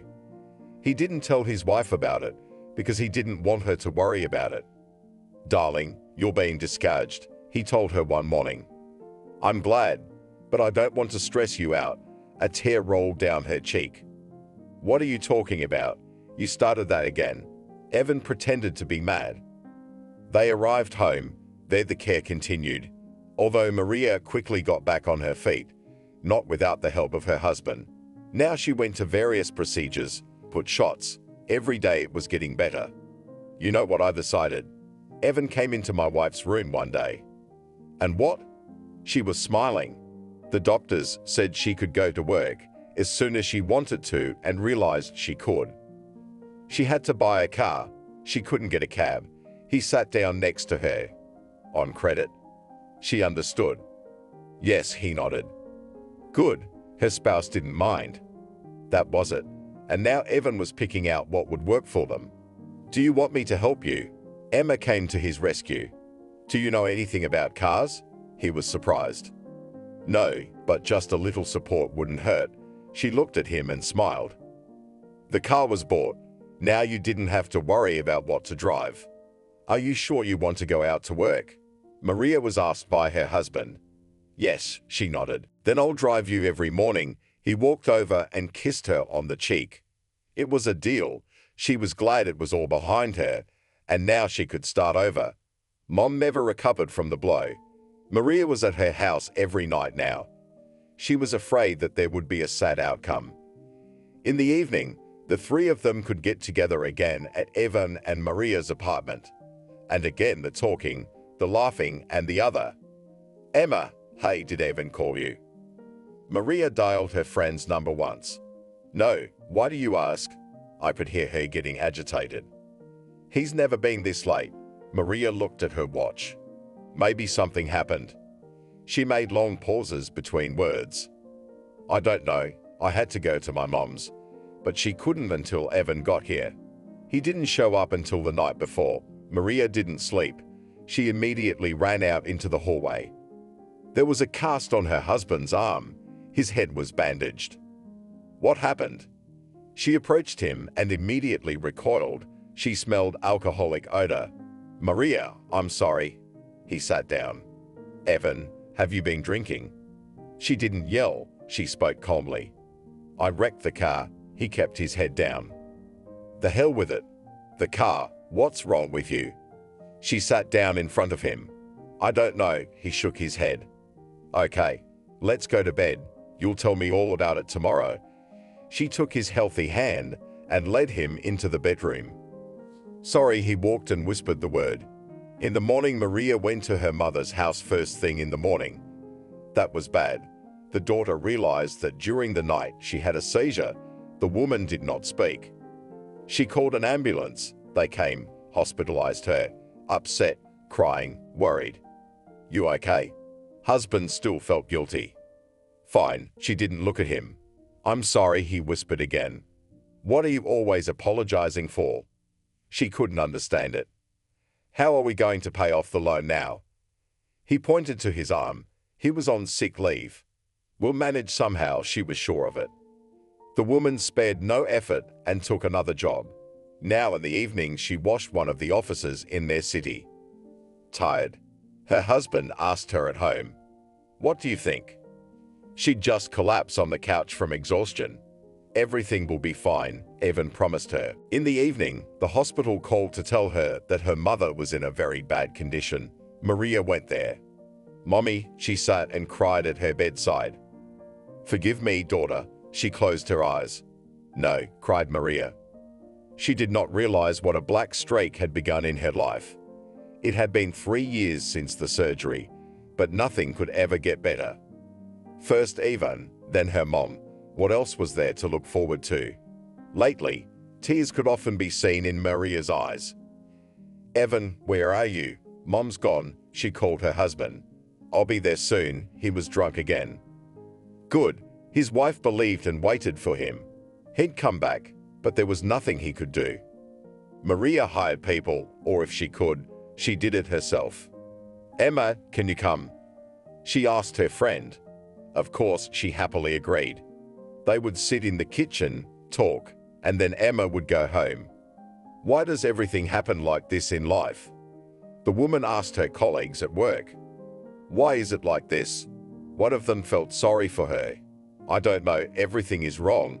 The family is cracking at the seams, Maria cried. Perhaps your husband has not coped with the tasks that life has imposed on him, she speculated. I don't know, that's why she asked, because she couldn't understand anything. All right, calm down. Everything will be all right, the girls and women assured her. But it wasn't getting better. Maria realized that something was going on in their family life. Evan was now working long hours, as if he didn't want to come home to his sick wife. Emma was also becoming distant, but Maria didn't connect the two events. She trusted her husband unconditionally. Where have you been? She never shouted, she just asked. At work, he would go to bed and immediately fall asleep. Emma had been an unsociable child since childhood. She never socialized with anyone, always alone. Mommy, where's Daddy? The girl used to ask him when she was little. I don't know, the daughter saw her mom often crying. She felt sorry for her. She couldn't understand what was going on. They lived in a big house outside the city. Emma went to a private kindergarten and then to a prestigious school. Her father was not the last man in the town where they lived. Can I go for a walk? The girl liked to go out into the courtyard of the house and spend a lot of time there.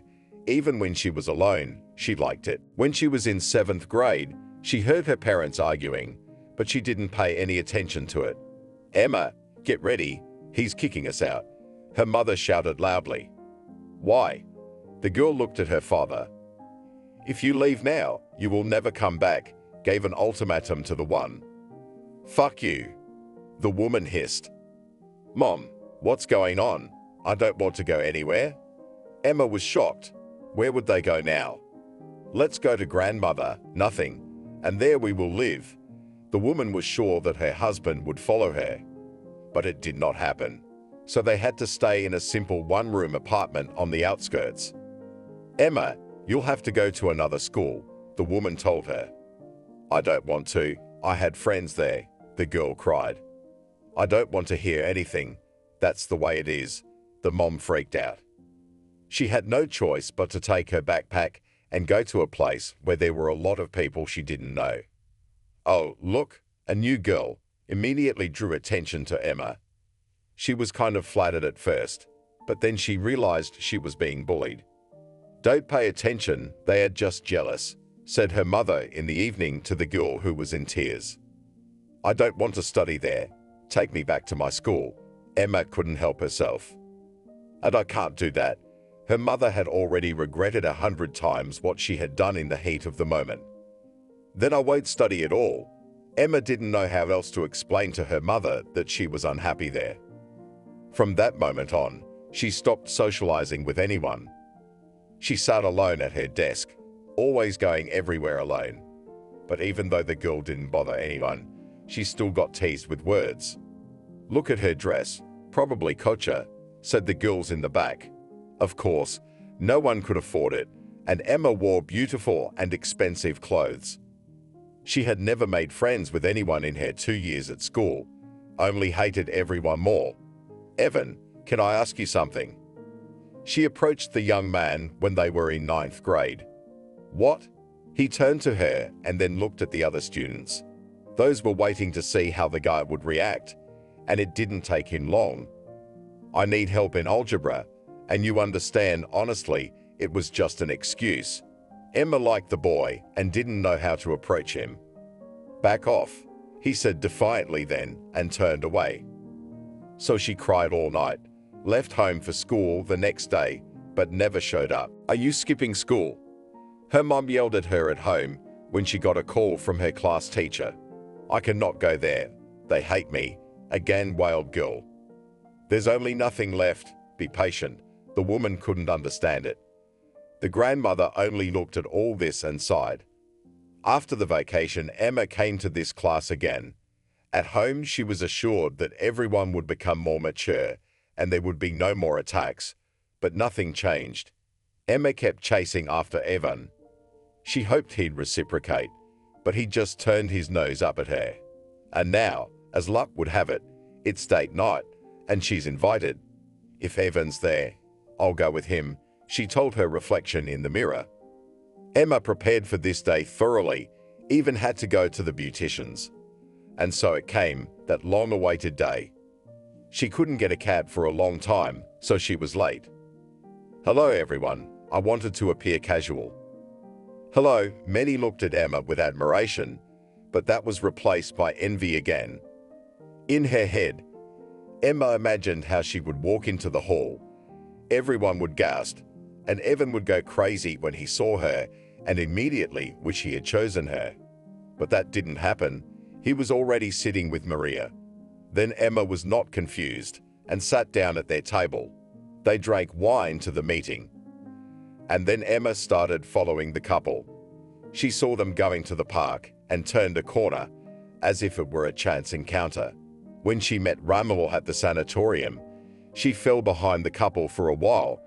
She had her own life now, and when he'd left, she'd immediately switched back.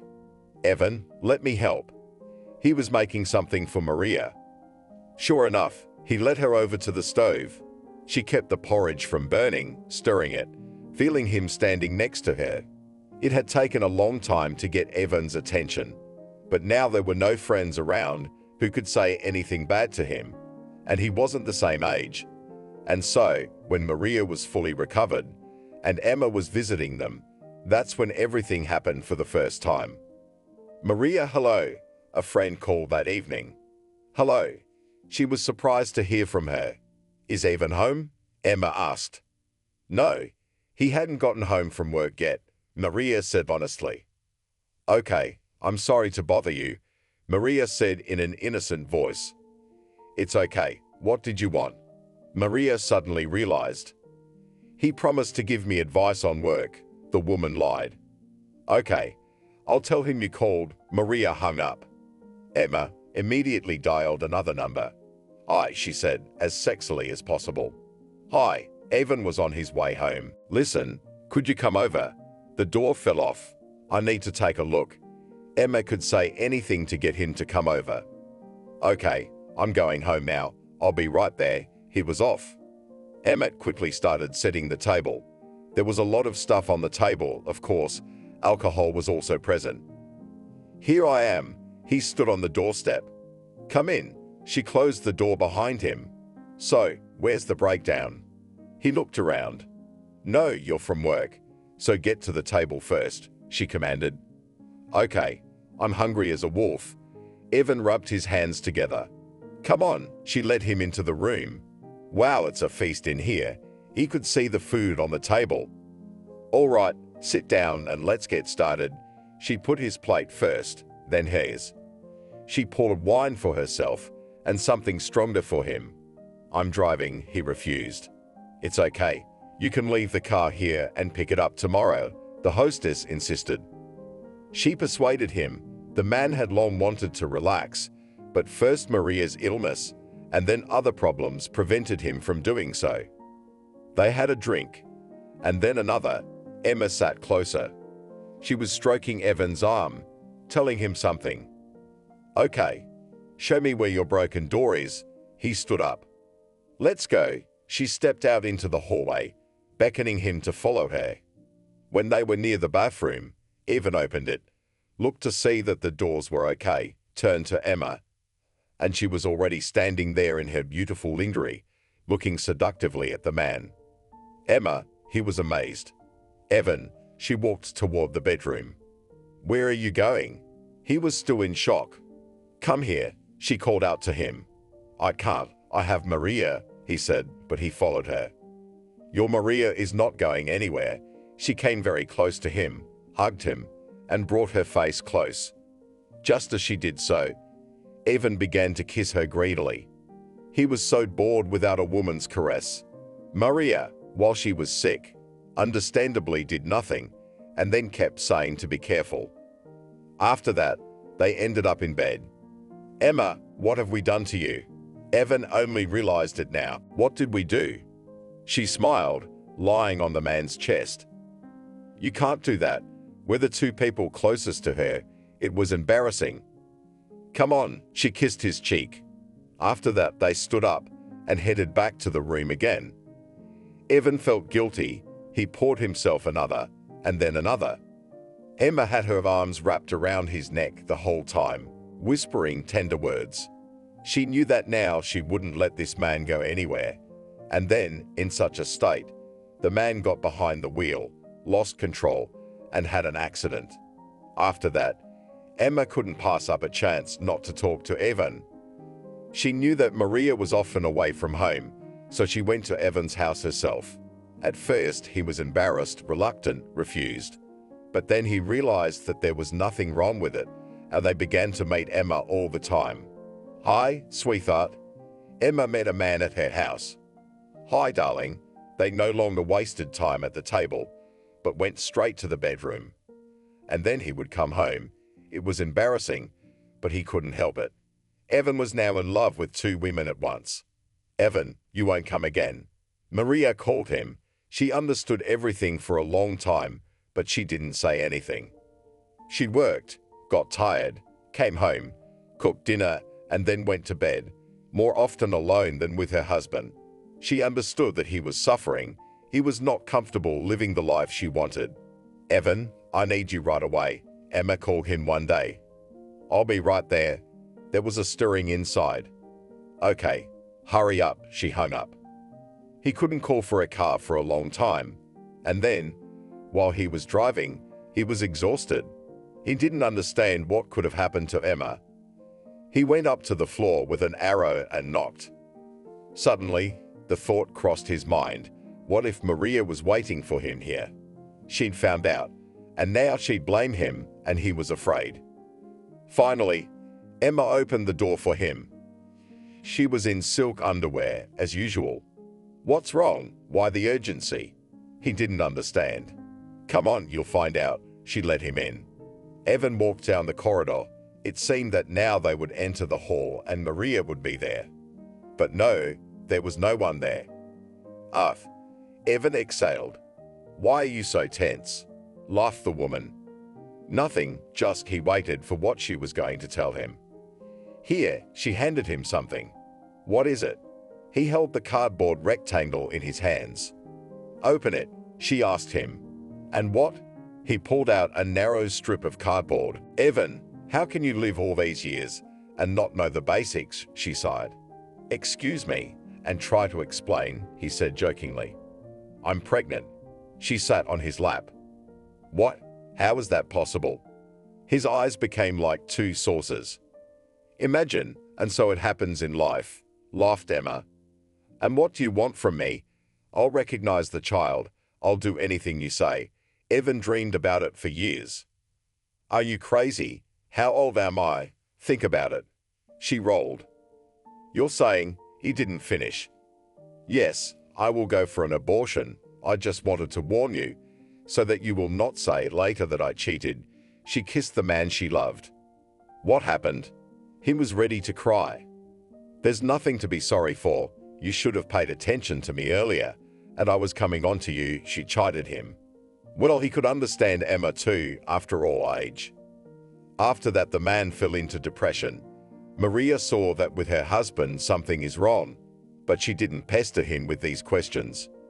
She knew that sometimes a man wanted to be alone, to sort himself out. One day Maria was coming home from work, and in the mailbox she saw a letter sticking straight out. She went into the apartment, opened it. I wonder who writes letters these days, she muttered aloud. There were only a few lines inside. It was written by some aunt of her mother's. She said there was a house in the village, no one to leave it to, so it was going to her. What?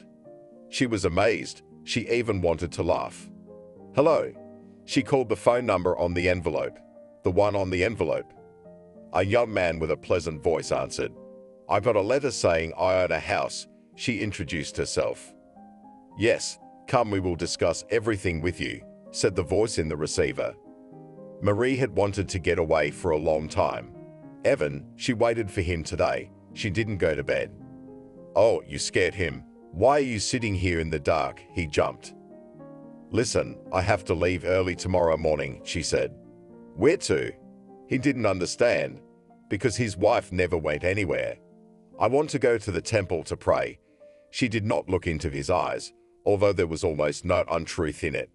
Where she was going was indeed a holy place where many people came. Okay, I won't keep you. Sorry I can't accompany you. Evan thought to himself, just as Emma was about to have an abortion, she would need his attention.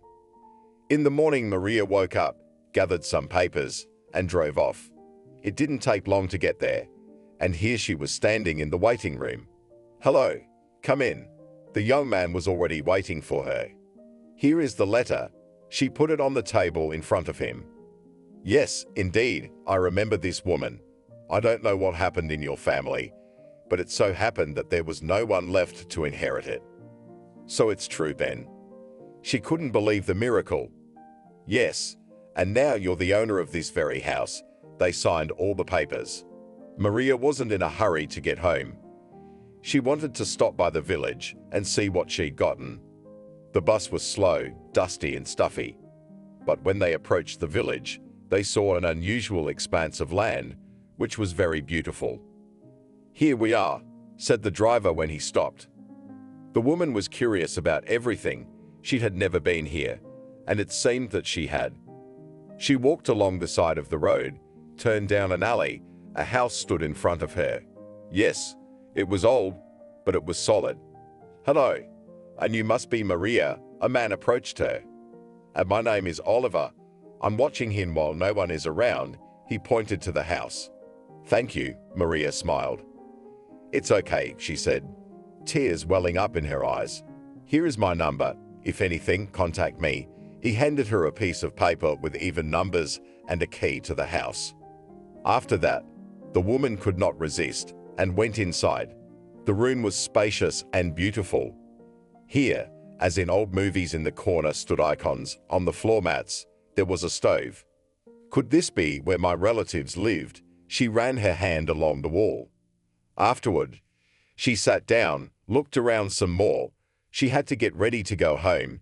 She might not catch the last bus. Maria, Oliver ran after her. Yes, she looked back. When do you expect next time? He asked. I don't know. Maybe tomorrow, or maybe not at all. She couldn't promise because she wasn't sure of anything. Okay, then called her. He finally caught his breath. Maria was riding in the bus. She realized that it was happiness to get a house from some unknown relatives. But at the same time, it was uncomfortable. While she was traveling, Emma still went to the hospital. Now she was at home, and Evan was next to her. Does it hurt? He kept asking. It's fine. Emma wrinkled her nose. She didn't want him to see her the way she was now. Maria arrived home. Evan was not there as he had been many times. She didn't get upset. She went to the kitchen and started cooking. Maria, are you home? He was surprised when he entered the apartment. Yes, I just arrived, she answered. Good, I'm free too. He came to her kitchen. As they sat there, she told him the story of the house. It was incredible. Wow, you're lucky. He walked over to her. Maria could clearly smell the perfume Emma was wearing. When was the last time you saw Emma? She asked Evan. Yesterday. Why?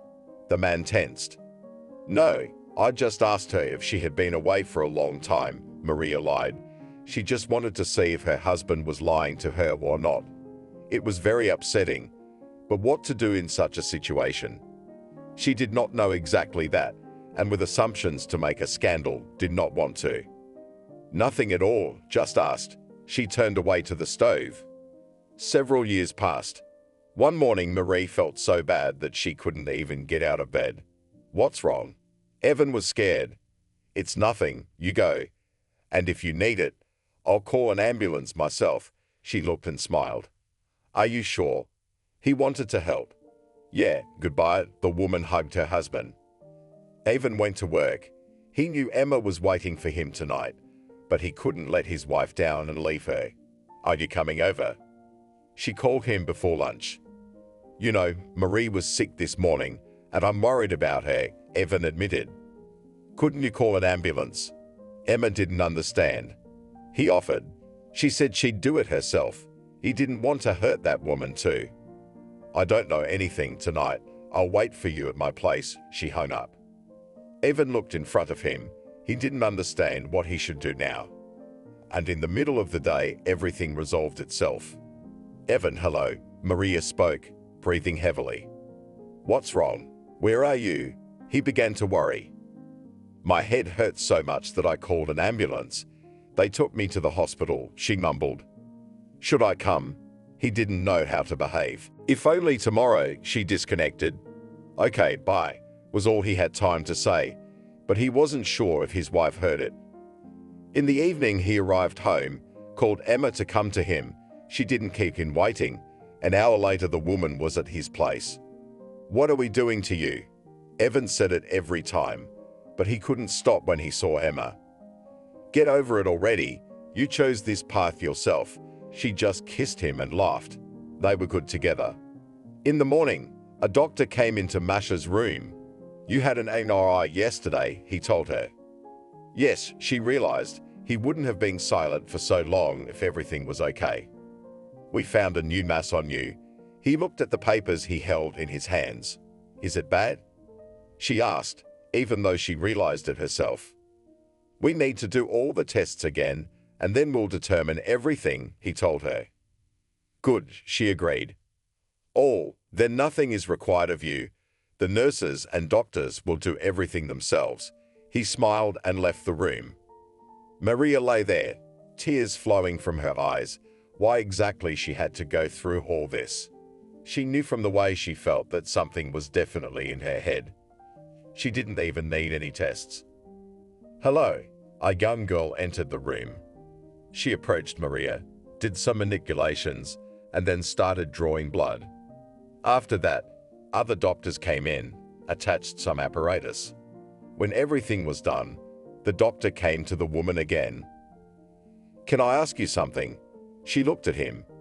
"Yes, of course," he turned to her. "If my husband comes, don't tell him anything." She looked at him pleadingly. "He must know." The doctor couldn't understand. "No, let him live. Why should he have a crippled wife?" she begged. "All right, as you say." He nodded and left the office. Evan was still gone. He was working at this point, and then vacationing with Emma at his house. "Hi," Maria called him. "Hello, darling." He thought he hadn't called her in a while. "Listen, I'm being transferred to a clinic in another city." She lied to him. "Why didn't you call me?" The man's heart was pounding. "I didn't want to bother you. It's no big deal. It's just a simple checkup." She was lying through her teeth. "Okay, but promise me that when you need to, you'll definitely call me." "Sure," she smiled. After all the tests, the doctor told Maria that she could go home temporarily because the results would be coming in. This was both happy news and at the same time, not so happy news. Maria slept here tonight and only went home the next day. It was evening. She saw Emma's car parked outside their house, but the lights in the windows were not on. So the woman sat down on a bench and waited for the windows to light up. As soon as they did, she went up to the apartment. "Hi." She walked into the hallway. "Maria, I'm just here to help Evan with dinner." Emma grabbed a knife and started cutting something. "Oh, thank you so much for helping out so much." Maria smiled, pretending everything was fine. She walked into the room. Her friend and husband were running around. "Why are you so worried?" "I'm fine. Otherwise they would have left me in the hospital." She didn't look at them. "Maria, do you need anything?" Evan wouldn't calm down. "Nothing," she nodded. "All right, I'll go then," Emma said. "Yeah, go ahead. Bye. See you later." Evan saw her off. "I have to go to the hospital again soon." She didn't make eye contact with her husband. "I'm always here for you." He hugged her. Mary didn't feel bad. On the contrary, she knew she was leaving her husband in good hands. She went to the clinic again. The tests showed everything that Maria herself had assumed. Now she had to decide whether she needed the operation or not. "Tell me, what will happen if I don't have this operation?" Maria asked the doctor. He looked at her and did not believe that she would decide to do it and refuse the surgery. "Well, I have to think about it." She braced herself, but as soon as the doctor left the room, tears came out of her eyes. As she lay there, she realized she wasn't going to do anything else. Why, if in a few years everything could reappear again? And again hospital, surgery. And if they damaged something, then she would be brought back to Evan, and he wouldn't be able to keep her. She'd ruin his whole life. And Maria loved her husband so much, she couldn't let him do that. She didn't want him to take care of her for years. "I made a decision." She walked into the surgeon's office. "And what have you decided?" He folded his arms. "I'm not ready to go into surgery." She lowered her eyes. "Are you sure? Because it could be very damaging to your body." He was ashamed to look at her too. "It's my decision. I can sign any waivers." She sat down at the table across from him. "Okay, but if you change your mind suddenly, we are always waiting for you." He gave her a paper and pen for her to write what he would dictate to her. Maria gathered her things and walked out of the hospital.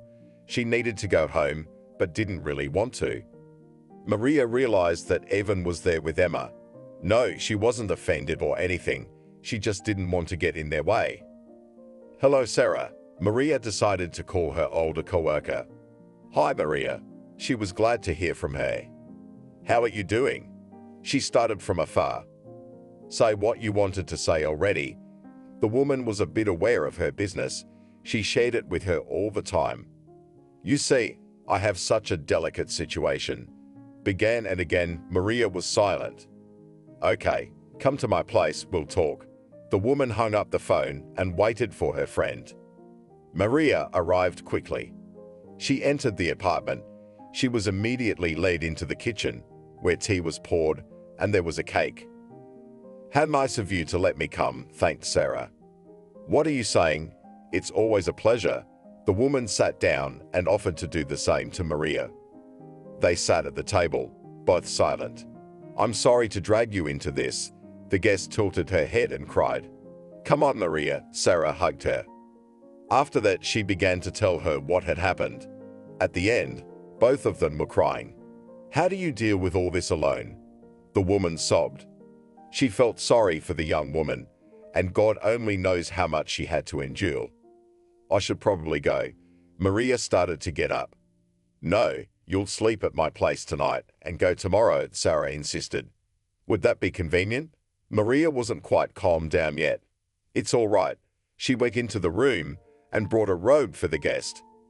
Say, and your husband does not call you at all, just like that, took and threw you out of his life? Asked the woman when they had already laid down. I do not condemn him for this, you asked. Marie did not want to talk about it. She didn't think about it yet. She was relieved. In the morning they woke up, had breakfast, drank coffee. Maria was about to leave. You'll be here in a minute. Are the two of them there? Sarah looked at her. I hope they're both at work by now, she said. Can't you wait until the evening, or at least later? The hospitable hostess didn't want to let her go. Good. Marie didn't want to leave right now, but when evening came, she couldn't wait any longer, packed up and walked to her house. Emma's car was back in the driveway. Maria looked up at the windows. The lights were on, so it was safe to go in. She went up to the floor, opened the doors and walked in. There was no one in the kitchen. She thought Evan and Emma were in the hall, so she went there. And there they were, lying on the disassembled couch. Ouch, Maria even sat down. This was something she hadn't expected to see. Even though she had thought about it, she didn't imagine she would ever see it. Maria, her husband, immediately jumped up. He covered himself with a sheet. And Emma was lying there. She didn't even think of getting up. Excuse me, the wife went to the kitchen so she wouldn't have to watch all this. There she put the kettle on. She didn't want this to be revealed so quickly. At this time, Evan and Emma got up and got dressed. And what are you horny for, Hatching? She glared defiantly at the one she called friend. Emma, don't be like that. Maria wanted to calm her down. What? You thought you found a good man? She sat down. Evan, tell her to calm down. She tried to find support from her husband. No, honey, he's mine. She wagged her finger at Maria. Hear me out, Maria raised her voice. What can you say? Do you know how many years we've been together? Emma said in the same raised voice. I know, Maria said calmly. How? Both of them were stunned and looked at each other. Emma, calm down. Evan looked at her sternly. You too, Maria touched his arm. They sat together, eyes flapping as the landlady told them how she herself had pushed her friend towards her husband, how she had waited for the light to come on. You knew everything and you kept silent? The husband was astonished. What was I supposed to say? I'm leaving. She went to her room to pack her things. Where to? The man didn't understand. It doesn't matter anymore. You found yourself a beautiful woman. Now I'm not afraid to leave you. Maria calmly folded her few things. I don't get it. How could you push me towards him? Emma looked at Evan and Maria. It's all in the past now. I don't hold a grudge against anyone. Stay and live happily ever after. You can file for divorce. They will divorce us without our presence. I don't mind. Emma, you be happy. Maria went to the door. I'm not letting you go anywhere. Her husband came up to her and took her hand. Thank you. You've been a good husband. She didn't want to cry, but a tear rolled down her cheek. Maria, now and Emma got up and walked over to them. Sorry for being such a fool.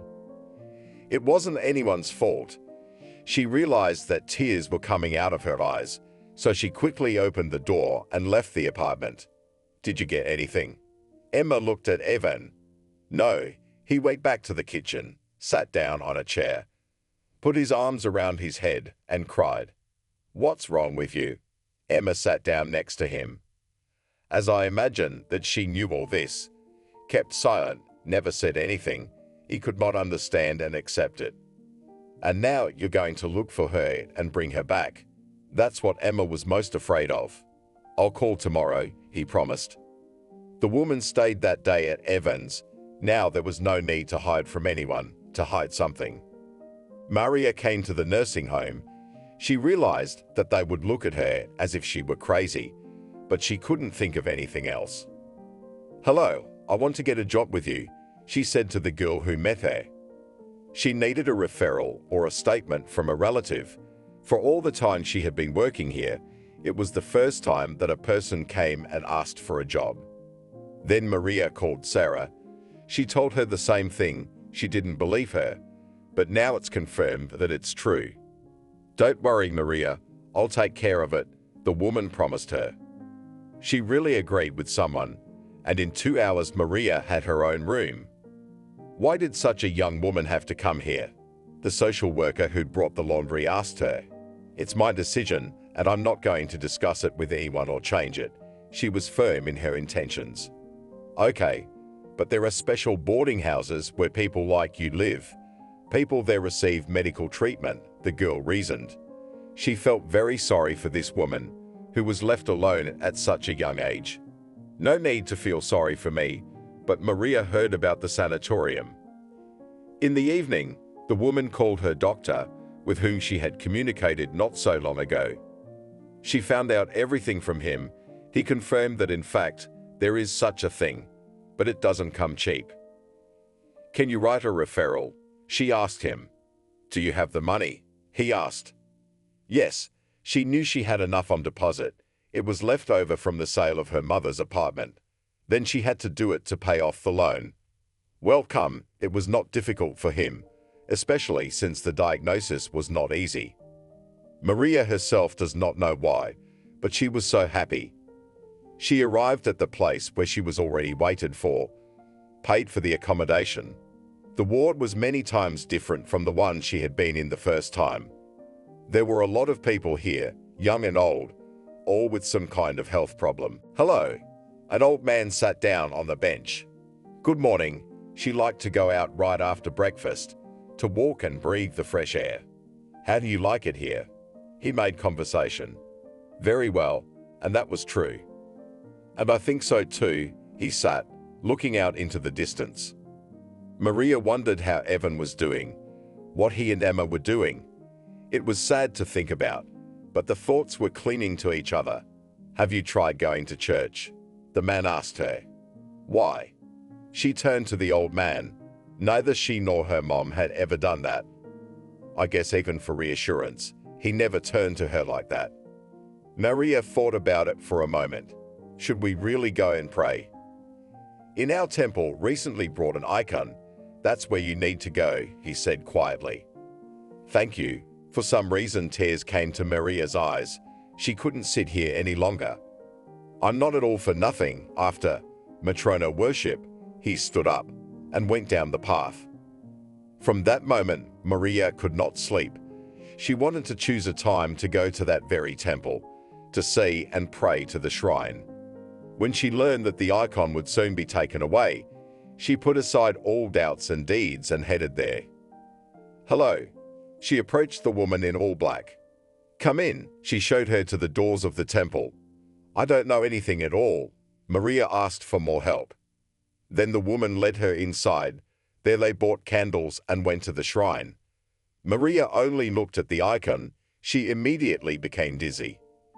She did not know how to pray, but the one who'd brought her here told her to speak her mind. Street Matryonushka, Maria knelt down in front of the icon. She began to ask first for Evan, Emma, and then she said to herself. Tears rolled from her eyes, and her soul felt light and warm. It seemed as if those tears were cleansing her. How was it? The same woman who had met her at the entrance asked her. "I don't know," as if it had turned outward, Maria said. "Come back tomorrow, she'll still be here," the woman advised her. "Okay," Maria promised. Even if she hadn't suggested it, she would have come anyway. "I see you did." The same grandfather approached her. "Yes, thank you very much." She sat on the bench with him again. From that moment, Maria began to believe. She did not understand why her mother had not taken her to church before, had not baptized her. Everything was good here, the nature, the stuff, but the worst was the loneliness. When evening came and Maria sat alone in her room, all sorts of things came into her head. She wished someone would come to visit her, but there was no one. She didn't want to call. "Are you going out tonight?" An old man came to see her. "Are you going that way?" She turned to him. "Yes," he nodded affirmatively. "Then I'm coming with you." Marie liked the smell of incense, the candles burning, the quiet songs being sung, and the sound of prayer was like nothing else. Back, they usually walked together, silent. Just Maria would go to her room and go to bed. Maria, she saw Sarah heading towards her. "How are you here?" she wondered. "I couldn't help but come," they hugged. "You know." And Maria started talking about the church, about Matrona, and everything else. "I see that you are not bored here at all," smiled the older friend. "Everything is fine. Don't worry about me," was calm Maria. "And the illness?" Sarah was very interested in this question. "I do not know, to be honest. No one says anything, and I do not ask. How much is left?" "So much is left." Maria turned away. "What are you saying, friend?" Sarah almost cried. "I don't know. I started going to church. I'm so relieved now," she admitted to her older friend. "Oh, I don't know. You're burying your own life." The woman continued to lament. "What are you talking about? There is life here too. I just don't want to cause trouble to those who will live next to me," she said and turned away. She so wanted someone to come to her, but not with such words. Why would she want to hurt her soul? "What about Ivan?"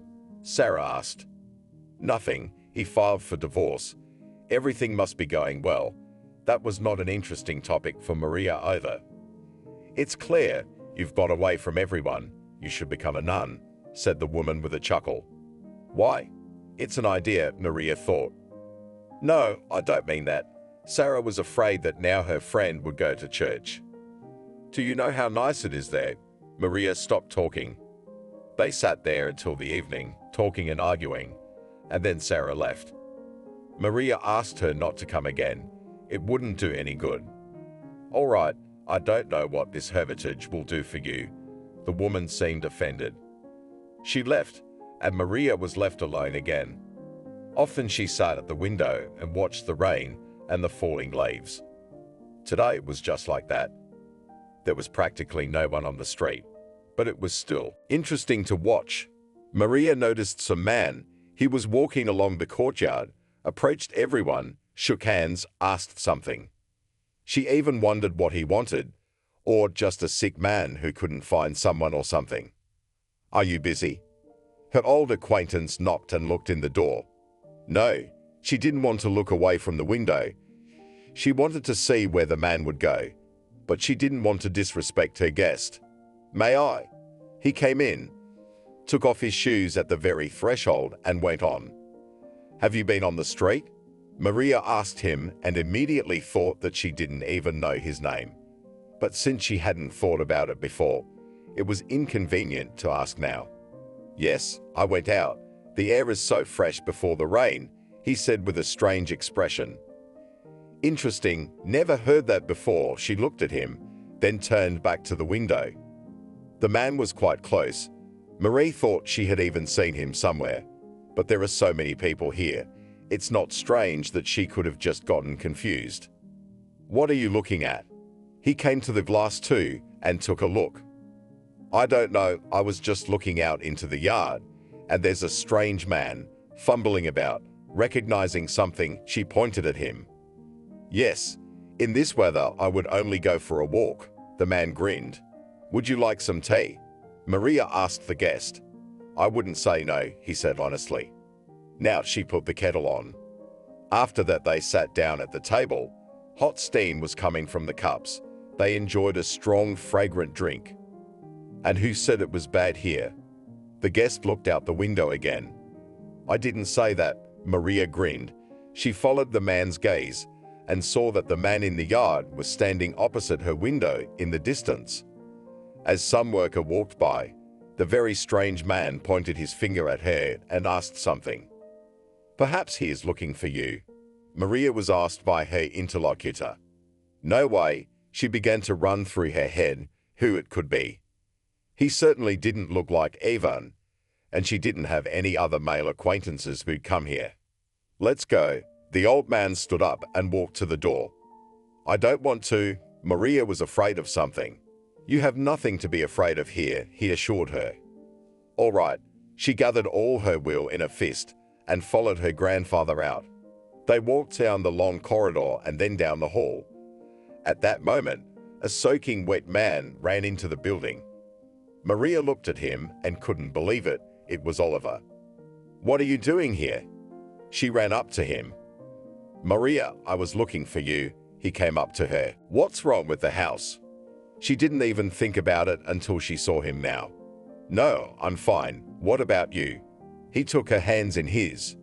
"What are you doing?" She pulled them away.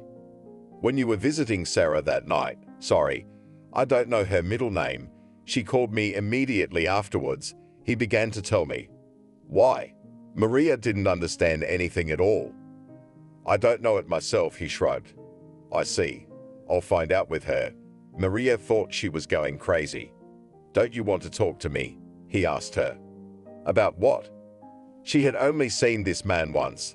They had made a brief acquaintance. Why was he here now? Maria had a rough idea of what Sarah wanted to accomplish, but she didn't need to. "Thank you for visiting me. Goodbye." Maria turned around to leave. "Could I come and see you again sometime?" Oliver asked her. "Why?" She didn't turn around. She just stopped. "I don't know. I liked you." I don't know why he said that, whether he saw her at first sight or just for the sake of a red word. Let him do it. The old man was with them the whole time. He heard everything. "Good," looked Maria at him. After that, she went to her room. An interesting meeting she had today. "Why are you so harsh with all the people?" The man asked her when they returned to her room. "I don't want to cause them trouble," she admitted to him honestly. "And you think taking care of you is a hassle for them?" He looked at her with colorless eyes. Why not? She couldn't understand it. After all, she knew for a fact that a sick person takes up a lot of time and energy. "I can tell you one thing. When you are loved and want to take care of you, it's one thing. It's another thing when you're just a nurse or some service and they hate you." He said those words, got up and walked towards the exit. "Why are you leaving?" Maria stood up and followed him. "I have to go." He looked her in the eyes, opened the doors and left. Over the next few days, Maria walked the paths of the local park, was in the alley where they liked to sit on a bench. But she never met the old man anywhere, and when she asked the nannies where he disappeared, they looked at her with surprise. And again the loneliness, alone with her thoughts, was difficult. But Oliver didn't listen to her. He was here again. "Hello," she came out to him. "Decided I'd go for luck. If you accept, that's the way it should be. If not, I'll go back." He looked into her eyes. "I don't understand why you're doing this." Maria stood like that, staring at him. "Let's go to the village, to the place where your house stands. There is the same nature, the same house, but all their own, not government," began to persuade the man. "I don't know," Marie wanted to, but she was afraid. "I know what's wrong with you," Oliver said quietly. "Did Sarah tell you that too?" Maria was already resentful. She'd shared it with her, as if she were her best friend who would keep it a secret. She'd shared it with her, as if she were her best friend, the one who would keep it a secret. "Yeah," he nodded. "Why would you do that?" The woman didn't understand at all. "We have a grandmother Julia in the village. I'll take you to her," he said so confidently, as if this grandmother could revive the dead. "No, I don't want any grandmother, and I don't want to go to the village either." She turned away from him again. "Why did you bury yourself alive? You're still young, of course, you won't have children, but you'll have time to live." He took her hand. "Oliver, what are you doing? How old are you? You should have a wife and children." And you're running after some sick woman. Did she pay you money? The girl was indignant. What money are you talking about? He even took offense. Why all this then? She looked him over. I'd already told you that I liked you. He wanted to approach, but Maria moved away. Give me a chance. Come with me. If you don't like it, you pack up and I'll bring you here myself, he insisted. Okay, you go and I need to think about it. She wanted him to leave. Maria was so angry at her friend for doing that, for telling a complete stranger everything. At first she wanted to call her, but then she thought she wouldn't. I calmed down and went to my room. She wanted to go to church again. Of course she went. She knew she was always welcome there. The nun came out to meet her, smiled. She was already used to this woman, and now she was leading her to the bishop. You should be baptized, he told her. Yes, I wanted to ask, but I was shy. She looked at him. It seemed to her that he was something different from everyone else. What to be afraid of? It's all natural. He spoke so coldly that she wanted to listen to him and listen to him. So can I?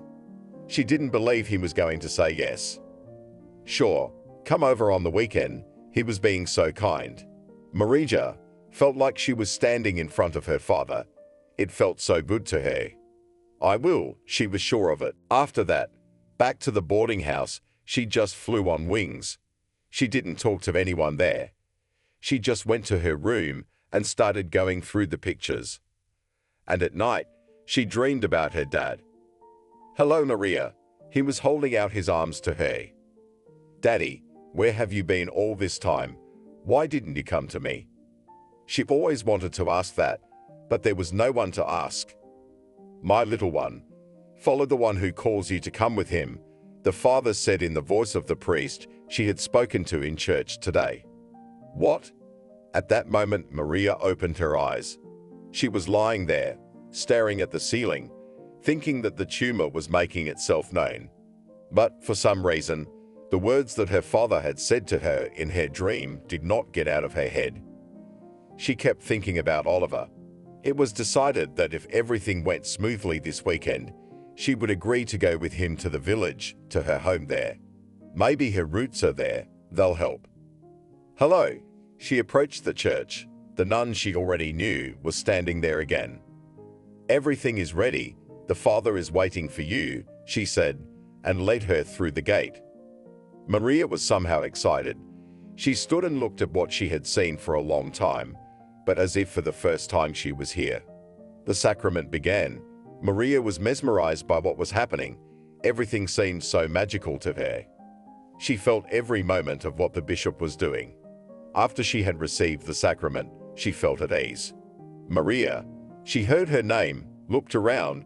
Oliver was standing at the gate of the boarding house. Hello. She approached him today by herself. Are you ready? It was as if he knew she would agree to go with him. Yes, she nodded. Let's go then. Tell everyone and let's go. They went to the administration building. There was no trouble at all. And now, Maria was already sitting next to Oliver in the car, and they were driving to the very village where she had once been. Why did you change your mind? Oliver asked. I don't know. I had a dream about my father, and she was telling him the truth. I'll introduce you to Grandma Julia, and she'll tell you all sorts of things, he said mysteriously. What things? She already believed everything that was going on around her. Last night, she came running to me and started screaming. Go after her, that's all, he turned to Marie. And you? She smiled, realizing she'd asked a stupid question, because there he was, sitting next to her. They arrived quickly as they pulled up to the house, which was Maria's. They got out. I'm so scared, Maria said. There is nothing to be afraid of here. Everything will be fine. He didn't approach her, afraid he would push her away. Well, take me to your Julia. She couldn't wait to see her. Let's go. He held out his hand to her. Maria followed him. The house was low, already more in the ground, but people lived there, or rather, a person, the same grandmother. The man and the woman entered the house. Hello, Maria. Haven't seen her yet, Julia said. What, how did you know it was me? Maria didn't understand. And how can I not feel my blood? For many kilometers I can smell it. She came out of the corner. Blood? Maria looked at the woman. She had an age that could not be determined. Perhaps she was 80, she was all wrinkled. Or maybe 50, just skin like that. Yes, my niece, she came closer. Why? The woman wanted to ask about her relatives. Because your mother, as disliked us from childhood and left here, did not want to know anyone. Julia went around Maria. And Aunt Olia, from whom I inherited the house. Maria began to understand. There is the place of your power. You will live in this house. All your ailments will pass. But the people who hurt you, the house, if they enter it, will punish. She said some strange things in the same voice. Does that still exist? Maria turned to Oliver, who shrugged. Just what she said before. It all came true, he confirmed. You followed the house also for a reason, Maria guessed. Of course, Julia interrupted him. He's your chosen one. No one else would live with you. What's going on? Maria sat down on a stool. Her head began to throb badly. Hurry, go to your room. It will be easier there. The grandmother pushed her towards the exit. Oliver and Maria walked out. She couldn't believe this was really happening. Yes, that's what a lot of people are afraid of. Julia is shunned by the whole village, but she doesn't do anything bad. She helps people, the man said. She entered the house. It was really nice here. Her headache had stopped. We should start cleaning and tidying up. She looked around. I don't mind. I can get more workers. He was glowing with happiness. Oliver, I'm sorry. She came up to him. What are you talking about? He came closer. Now Maria could see how blue his eyes were. Although both were not so young anymore, but they decided to play the wedding. People in the village were afraid when they heard that the local witch doctor would be there. Maria told everyone how good she was and radiated only goodness. Congratulations, the guests shouted, and Maria stood there, not believing. She was going to die, left everything, left, and here she is standing at a wedding as a bride. Whether it was true or not, she did not understand. At some point, the woman thought that maybe she had lost her mind, and now all this is just a dream. Maria, what are you doing? Called her future husband. She'd immediately came out of her stupor. Nothing, sorry. She looked at the guests. After the party, Oliver and Maria stopped by her house. There was still a lot of repairs to be done, but it didn't scare anyone. She started to take care of the household and offered Julia to move in with them, but she didn't agree. Each sister had her own house. Where were you before, Maria? They were lying in bed at night. Stop saying that. She was drawn to the church, but she was so far away from the place. Let's go to ours, the local one, wondered Oliver, who cares? No, that's where my Holy Father is. She remembered hearing his voice in her dreams. Okay, if you want. We can go there on weekends, her husband told her. It was agreed then. She looked at Oliver and saw that she had known him for a long time, even though they had only known each other for a short time. They arrived as usual. A nun met her at the gate, and she took her to see her father, and he, as if he knew she was coming, came out to greet her. Hello, Maria bowed her head to him. Greetings. Maria directly heard her father speaking to her. I feel so bad without you, and it's a long way to get to you, she was frank. You don't have to drive here. You can go to any church or temple. He lifted her off his lap. I can't. The pool is only here. She shook her head. You tried. He crossed her. Maria went out to Oliver. He was waiting for her outside. I think your face has even changed, he said to his wife. Shall we go to Sarah's? She asked. Good. If it wasn't for her, I wouldn't have found you, Oliver admitted.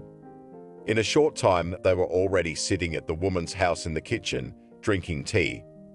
I can't believe that just a few months ago, I had a sick and devastated woman sitting in my kitchen, leaving everything behind and going to die.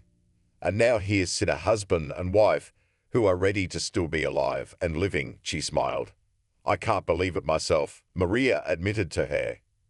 Were you mad at me? Sarah knew this would happen. Of course, told all my secrets, Maria laughed. See what all those secrets turned into, she glanced at the man. Maria wanted to ask about Ivan, but she was hesitant to ask what her husband would think. She looked at Sarah and thought the woman would guess what she needed to tell her. But the woman was silent, probably not even thinking that anyone would want to know. We'll probably head for home. Oliver stood up from the table. Maria, is this Julia really that strong? Sarah asked. I don't know, but I think so. She looked at her friend in surprise. Is there any way I can get to her? The woman made sure Oliver didn't hear her. She knew men laughed at that. I'll ask, Maria promised.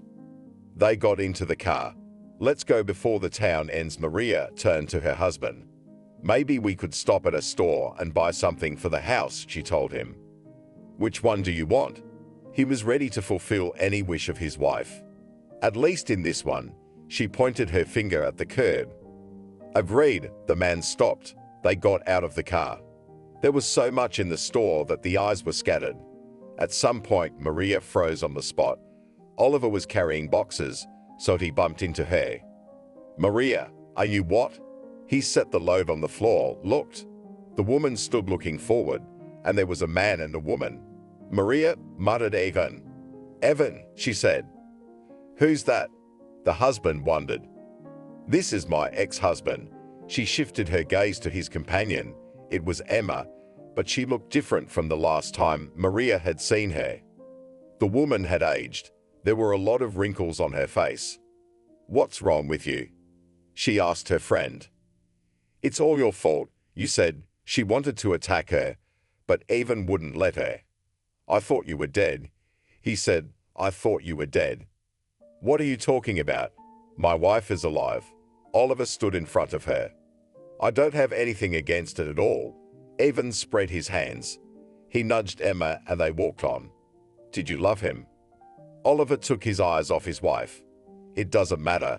You're with me now and I love you. She walked over and hugged her husband for the first time. They bought everything they needed and drove back home. After that, they came to church every weekend.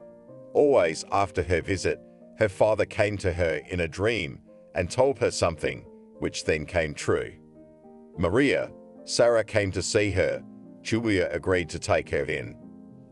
The friend was happy. But after that, it was time to be surprised. It turns out that Sarah came to ask her aunt if she's still getting married. So, funny to you? Looked at Maria. Not at all, she was smiling. Yeah, I can see that. Her friend didn't believe her. What did Julia tell you? Maria leaned over to her. Can you imagine? She said that I will come out, and soon. Put her finger to her lips, friend. So much for the older friend. Maria laughed openly now. The next time Oliver and Maria arrived at the church, someone was being buried there. At first the woman didn't want to go in, so as not to interfere with the process. But on her way out of the gate, she ran into Evan. Hey, what are you doing here? She was surprised that this man had come to the church. Emma died. He tilted his head. How? We saw you the other day. Everything was fine. Maria couldn't understand. It was bad. Ailments. After that checkup, a tumor, burned like a match, Evan explained. I'm so sorry. I know firsthand what it's like. Maria knew how hard it was. They were standing there talking when Oliver walked up to them. Hello, he shook Evan's hand. Greetings. It was like they were good buddies. I'm so flattered you're not fighting. Maria looked at her husband. What do we share? You are mine. He put his arm around her shoulders. They said goodbye and drove back to the village. Julia was waiting for them at the gate. She's the one who took your illness for herself. She was jealous of you, wanted to have it all, so she got it. She narrowed her eyes. What? Maria didn't believe it. That is, if you envy and want everything, you will get it. But not only the good, but also the bad. She turned around and went to her room. Oliver, is that possible? She turned to her husband. I don't know, but never contradicted Julia. She never once made a mistake. He walked through the gate. Maria stood looking after her relative. Why hadn't her mother told her that she had been born into such an extraordinary family? Why hadn't she introduced them earlier? Perhaps it wouldn't have been like this. Are you coming or not? Oliver asked her through the window. Now she turned, opened the gate, and walked in. Maria was happy. No one remembered now that she had once left everyone to die. But the story, when Oliver came to rescue his princess, she tells the children with whom she works in kindergarten. Maria, I'm glad you came into my life. Oliver always greeted her, and even though it was funny, she believed him. Your aunt said it would have happened inevitably, she smiled. Yeah, and if the other one hadn't died, you still wouldn't have the house. He walked over and kissed her. And albeit in our old age, but we are together and happy. She was glad it had happened that way. How many wonderful things she had met over the years. Maria still can't explain some of the moments, but she is happy that it happened that way. She knows now that any encounter in life doesn't just go away. That person will still play some role in her life.